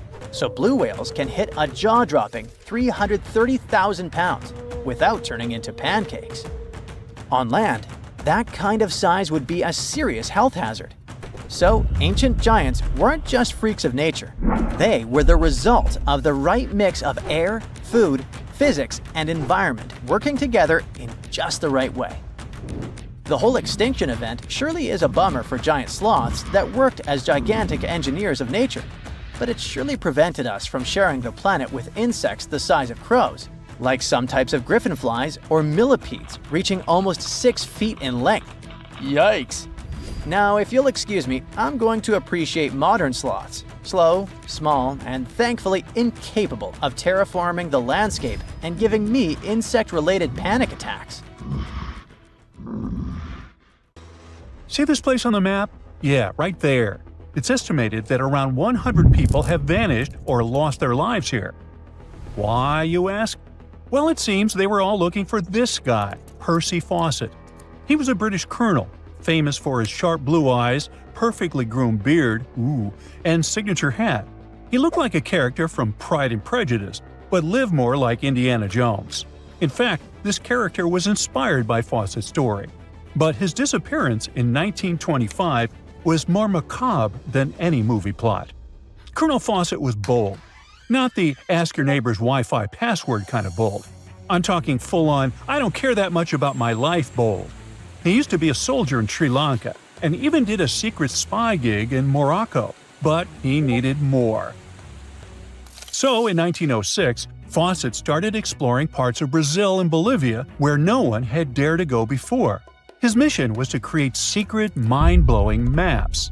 Okay, that doesn't sound too risky, but trust me, it was. If you want to explore the world nowadays, you just open Google Earth and, well, that's it. No danger, no adrenaline, just maybe one or two creepy street view photos. Ew.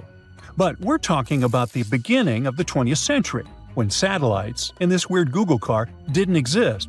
Back then, if you wanted to fill in the world map, you actually had to explore the land on foot. So that's how Colonel Fawcett ended up in South America. And he became famous for his expeditions to map out the wild Amazon. He was the first guy to record the locations of waterfalls in that region, for example. But then he got obsessed. Blame it on lack of sleep or whatever sketchy Amazon jungle juice he was sipping, but suddenly he was like, I'll bet there's an ancient advanced city hidden somewhere around here. Spoiler alert, there wasn't. But he was hooked on that idea. Hanging out with native Indians for so long convinced him that large groups could totally thrive in the middle of a massive rainforest. And of course, Fawcett loved a good old adventure story, especially the ones from the 16th and 17th centuries, written by European explorers. In those stories, adventurers claimed they had found huge settlements and fine roadways deep in the heart of Latin America. But Fawcett's all-time favorite story came from a manuscript written in 1753. Back then, adventurers were hunting for precious metals in Brazil when they stumbled upon a ruined city with monumental buildings, roads, and plazas. Oh, and every corner had a Roman-style spire. Naturally, the colonel was all in to find it. Too bad no one told him this manuscript is mostly considered a forgery. Yep, this story is as real as Snow White's. But then, things got weird. The settlement described in that manuscript was supposedly located in the northeast side of Brazil. But now, he's saying there's an advanced civilization in Mato Grosso, which is in a different part of the country. So he decided to name this new place the City of Z.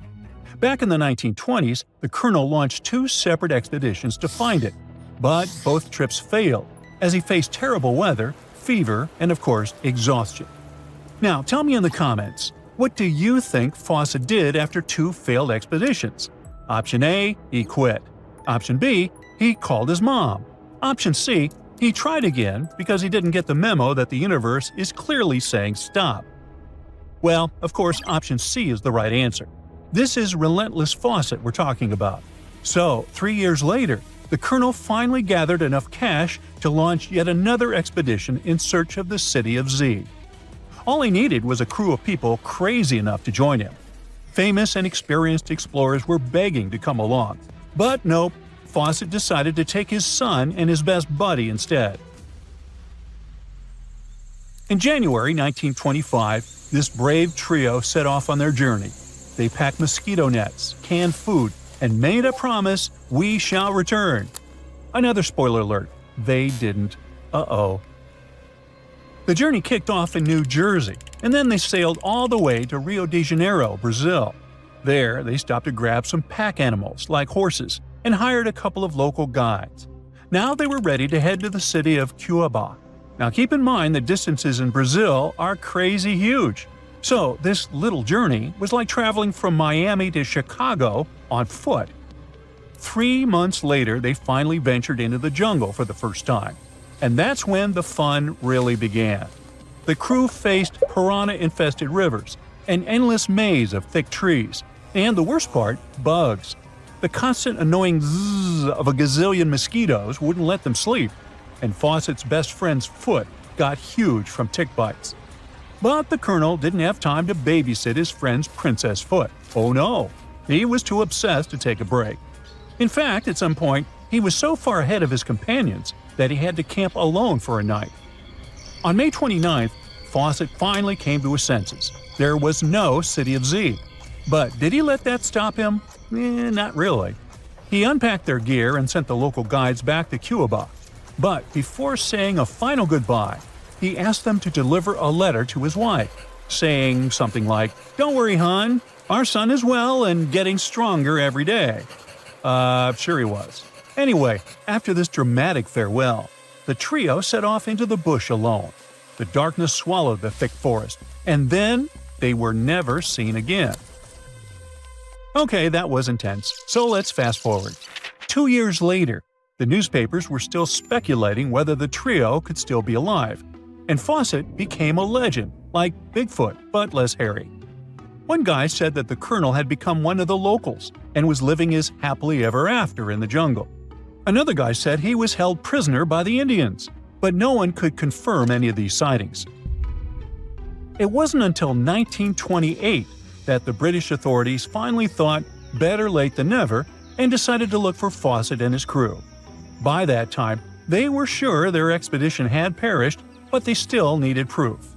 And after days and days of surviving the jungle's worst nightmares, they found, well, nothing. But in a weird way, this mystery inspired more explorers to look for them. It's estimated that about 100 people have passed away in this process, and a few have followed in the explorers' footsteps by disappearing without a trace. So, what really happened to the expedition?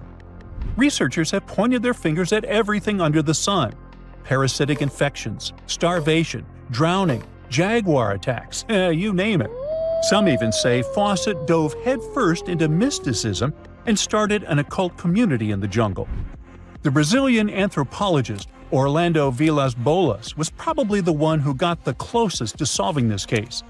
Back in the 1950s, he was working with the Kalapalo Indians when they suddenly admitted to, getting rid of Fawcett. They even had bones to prove it.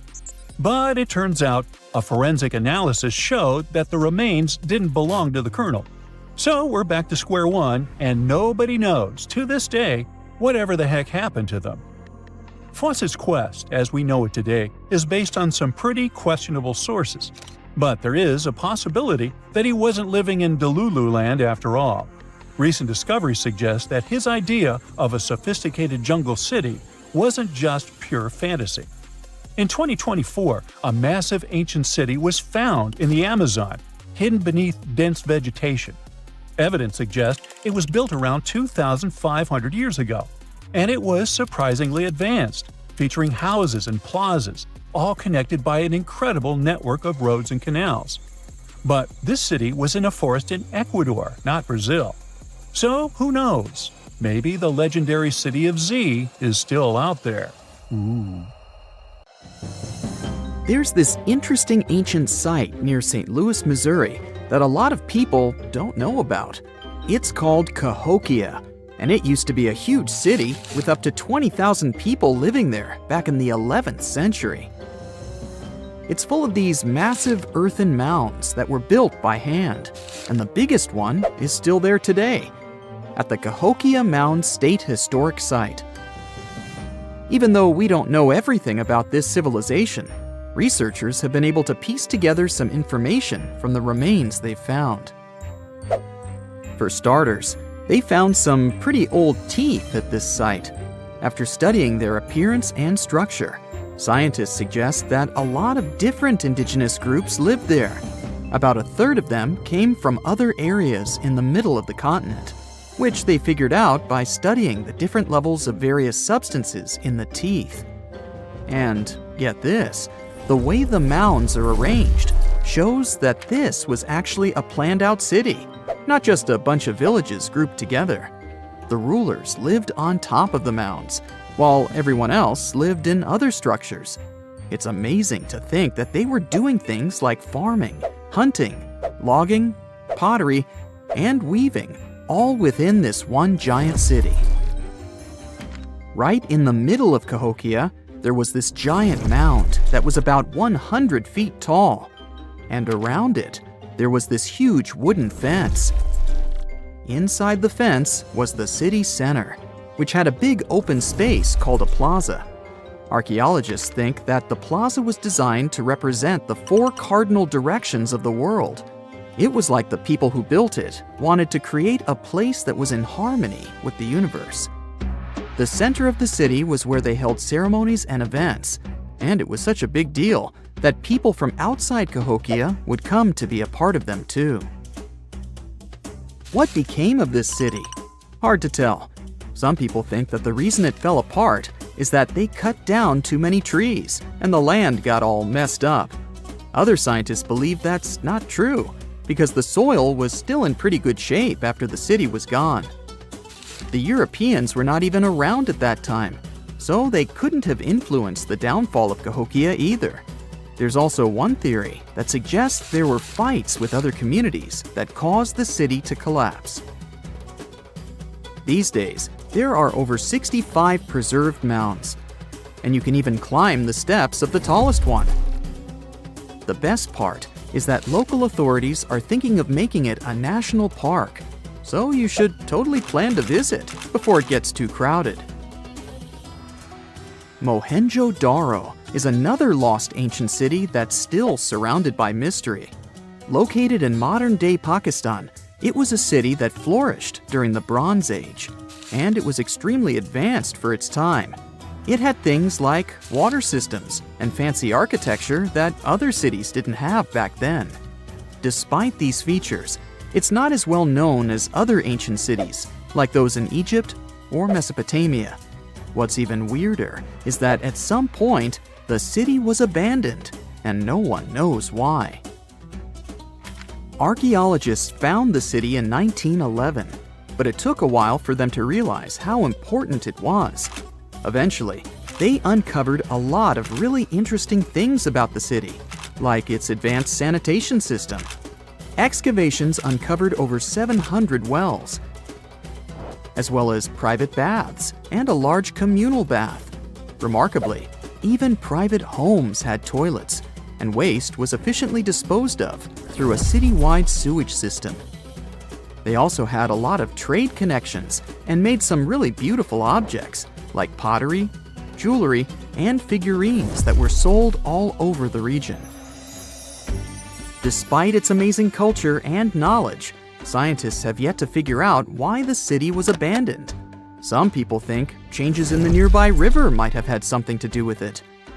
The writings that the people of Mohenjo-Daro left behind are still a complex code, even for the most skilled specialists, making it even harder to piece together their history.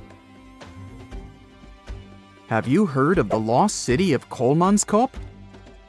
It used to be a small settlement in the Namib Desert. Legend has it that it got its name from a man named Coleman who got stuck in the local dunes and was never seen again. But that's not the interesting part.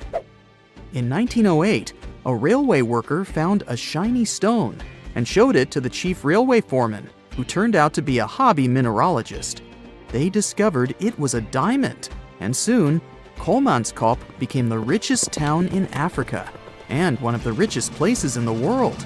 It had luxurious stone houses, a school, a hospital, and even an ice factory to produce ice for fridges. The hospital had the first X-ray machine in southern Africa, which was supposedly used to check if workers were illegally swallowing diamonds. Its popularity began to decline in the late 1920s when another diamond-rich location was discovered nearby. Most of the inhabitants soon began to flee the city in search of a better life, leaving the buildings abandoned. In 1938, all machinery was taken south and the town was left to the desert. The last inhabitant left Kolmanskop between 1956 and 1960. The hot climate and low humidity have preserved the structures over time, and tourists can now visit this desert ghost town. You've surely heard about this next ancient city, Machu Picchu. It's this incredible ancient location in Peru. It stretches across a huge piece of land in the Andes Mountains and sits high above sea level. It's even considered one of the wonders of the modern world. But here's the thing. Scientists aren't exactly sure what it was used for. It could have supported up to 750 people, but there aren't a lot of human clues left behind. Some people think it was more of a spiritual or ceremonial place, while others believe it may have been like a fancy spa retreat for the nobles. The extensive terraces might mean it was used for crop testing or as a trading hub. And there's even a theory that it was used as a prison because they found a cell-like area too. It's amazing that even today, archaeologists and historians are still puzzled about how it was built. Did you know that they probably didn't even use wheels for transportation? And those massive granite rocks were somehow pushed up the steep Andean mountains, even though most of them weighed a lot. Some historians think that hundreds of people worked together to push each rock up the peak. The huge stones at Machu Picchu are also so close together that you can't see any cracks between them. It's pretty cool because it also makes the area safe during earthquakes, which is important since Peru is a shaky country. But how did the stones stay put during all those quakes? They actually move a little bit, but then they go back to their original spot, almost like they're dancing. Some people think wet wooden wedges were used to keep them in place, but that doesn't really add up, considering how big the structures are. Locals back then also seem to have built Machu Picchu without using any pack animals or iron tools. They had to sculpt and put everything together using mostly their hands. Plus, the citadel is built on a fault, so they had to move a bunch of stone and earth to make it flat. Scientists also think that the real construction is actually underground because of the deep foundations and drainage system. In fact, there's a hidden water system that was just recently discovered using 3D scanning. They didn't even use mortar to put the granite blocks together. They were so precise that you can't even fit a sheet of paper between them. One theory suggests that people that lived there used stone tools made of a harder material than the stone they were cutting. Imagine you could spend an entire week scanning ancient ruins and taking photographs of the world's most surreal archaeological sites. Would you be up for it? So, let's do some digging. The first stop on your busy itinerary is Southeast Asia. It's home to some pretty cool ruins. You start in Bagan, located in the hinterlands of Myanmar. There are many ways to visit the site, and you're glad you've booked 2 different experiences. The first one is a hot air balloon trip at sunrise. Right before dawn, you board the balloon, and as soon as the sun starts to appear on the horizon, you begin your flight over the marvelous area. As the sun rises, it glistens on more than 2,000 conic-shaped golden structures. The hot air balloon ride is quick, but it gives you unparalleled views of all the 40 miles over which the site sprawls. Back on land, you rent a bicycle and roam the village of ruins.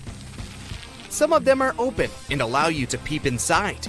These magnificent ruins were built between the 11th and 13th century CE and were mainly places of worship. There were originally over 10,000 buildings, but they were gradually deteriorating over time due to earthquakes. Thankfully, the site became a UNESCO World Heritage Site back in 2015 and has since been preserved. Up next, you catch a flight to Cambodia. You take some time to visit Angkor, the world-famous archaeological site nestled deep within the jungle. Good thing you've brought bug spray with you. The city of Angkor was once the capital of the Khmer Empire from the 9th to 15th century. FYI, the word Angkor means capital city in the Khmer language. The city was founded by King Yasovarman I, and it became one of the largest cities in the pre-industrial world. Researchers say nearly 1 million people live there. Until today, Angkor is admired for its stunning architecture. The Khmer style is recognized in the use of huge blocks of sandstone. The towers are believed to have been once decorated with gold. But today, the site is a maze of vine-covered temples. The city was abandoned in 1431 and wasn't rediscovered until the 1840s. Oh, and just so you know, this is also a UNESCO heritage site. It became one in 1992, in case you want to brag to your friends about your culturally rich adventures in the future. Now, your trip continues in Egypt. You're here to visit the Karnak Temple in the city of Luxor. You opt for the most unusual way to get to Luxor. That is, a boat ride down the Nile River. Leaving Cairo, you head south until you reach the famous ancient city. Luxor was once the capital of Egypt and a true hub of power and wealth. That is why the Karnak complex is such a great archaeological site. You choose to visit it at night, and still at the entrance, you are struck by the site's beauty. In the evening, artificial lights cast a golden glow on the temple statues and stone columns. The temple is huge and was built mainly around the 18th and 19th centuries BCE. Each Egyptian pharaoh from that period left their own architectural mark on the site. The highlight of this tour is taking a walk through the Avenue of Sphinxes and discovering the Great Hypostyle Hall. This hall is filled with towering pylons and solid sandstone columns, a true wonder. From Egypt, you head down to Jordan. Now, if you like terracotta landscapes, you've come to the right place. The city of Petra is a marvel of the ancient world. Located in Jordan's desert, the city was a commercial hub back in the 4th century BCE. The Nabateans, an Arab Bedouin tribe, lived in the so-called Rose City and thrived for many years, having accumulated a significant amount of wealth. The city was known for its innovative water management system, which made the region inhabitable. And yes, you'll catch a glimpse of its ruins on your tour. The rock-carved gate-like structure Petra is famous for what is called the Pharaoh's Treasury. It stands at the main entrance to the site and is said to have a treasure hidden beneath it. Don't forget to stand right beneath it and take one of those classic pictures for social media. Once Petra has been ticked off the list, you fly to southern Europe. More specifically, to the tip of the Italian boot. You have a day trip scheduled to visit the ruins of Pompeii. Pompeii can be reached by car from the city of Naples. It's home to the eerie yet well-preserved ruins of a city that was once engulfed by lava. When Mount Vesuvius erupted in 79 CE, it left the city of Pompeii completely buried under millions of tons of volcanic ash. The ancient city was first discovered by beneath the volcanic rock in the 16th century, but it was first cleared from debris in the 1870s. Today, you'll be able to walk down the streets of these ancient Roman ruins and imagine what the town looked like in its heyday. Pompeii was a vibrant and rich municipality.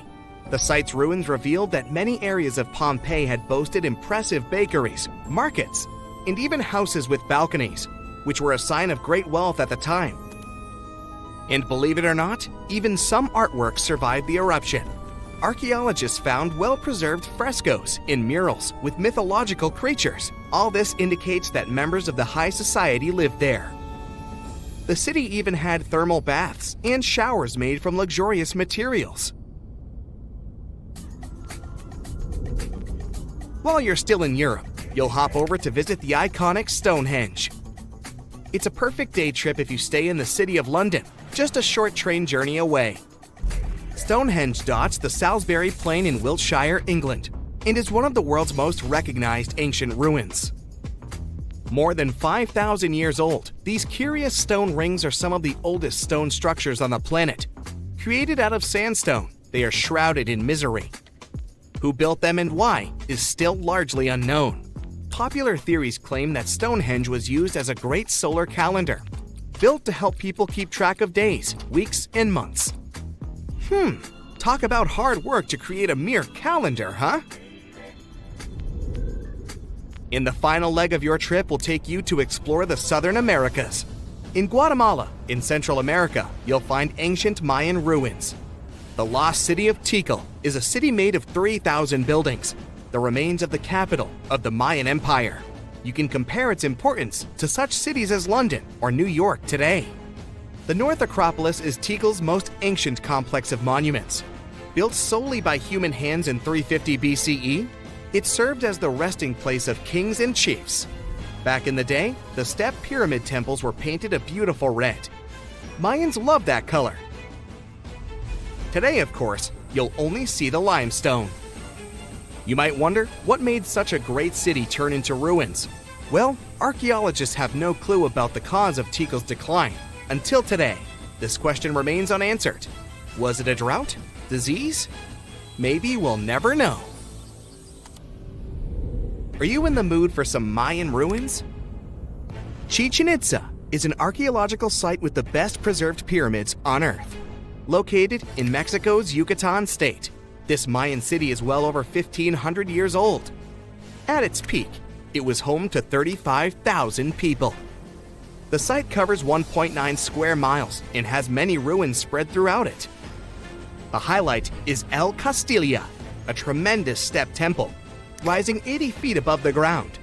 Its most peculiar feature is that it has 91 steps on each of its 4 sides, including the upper platform, which makes for 365 steps, the same as the number of days in the solar year. Phew!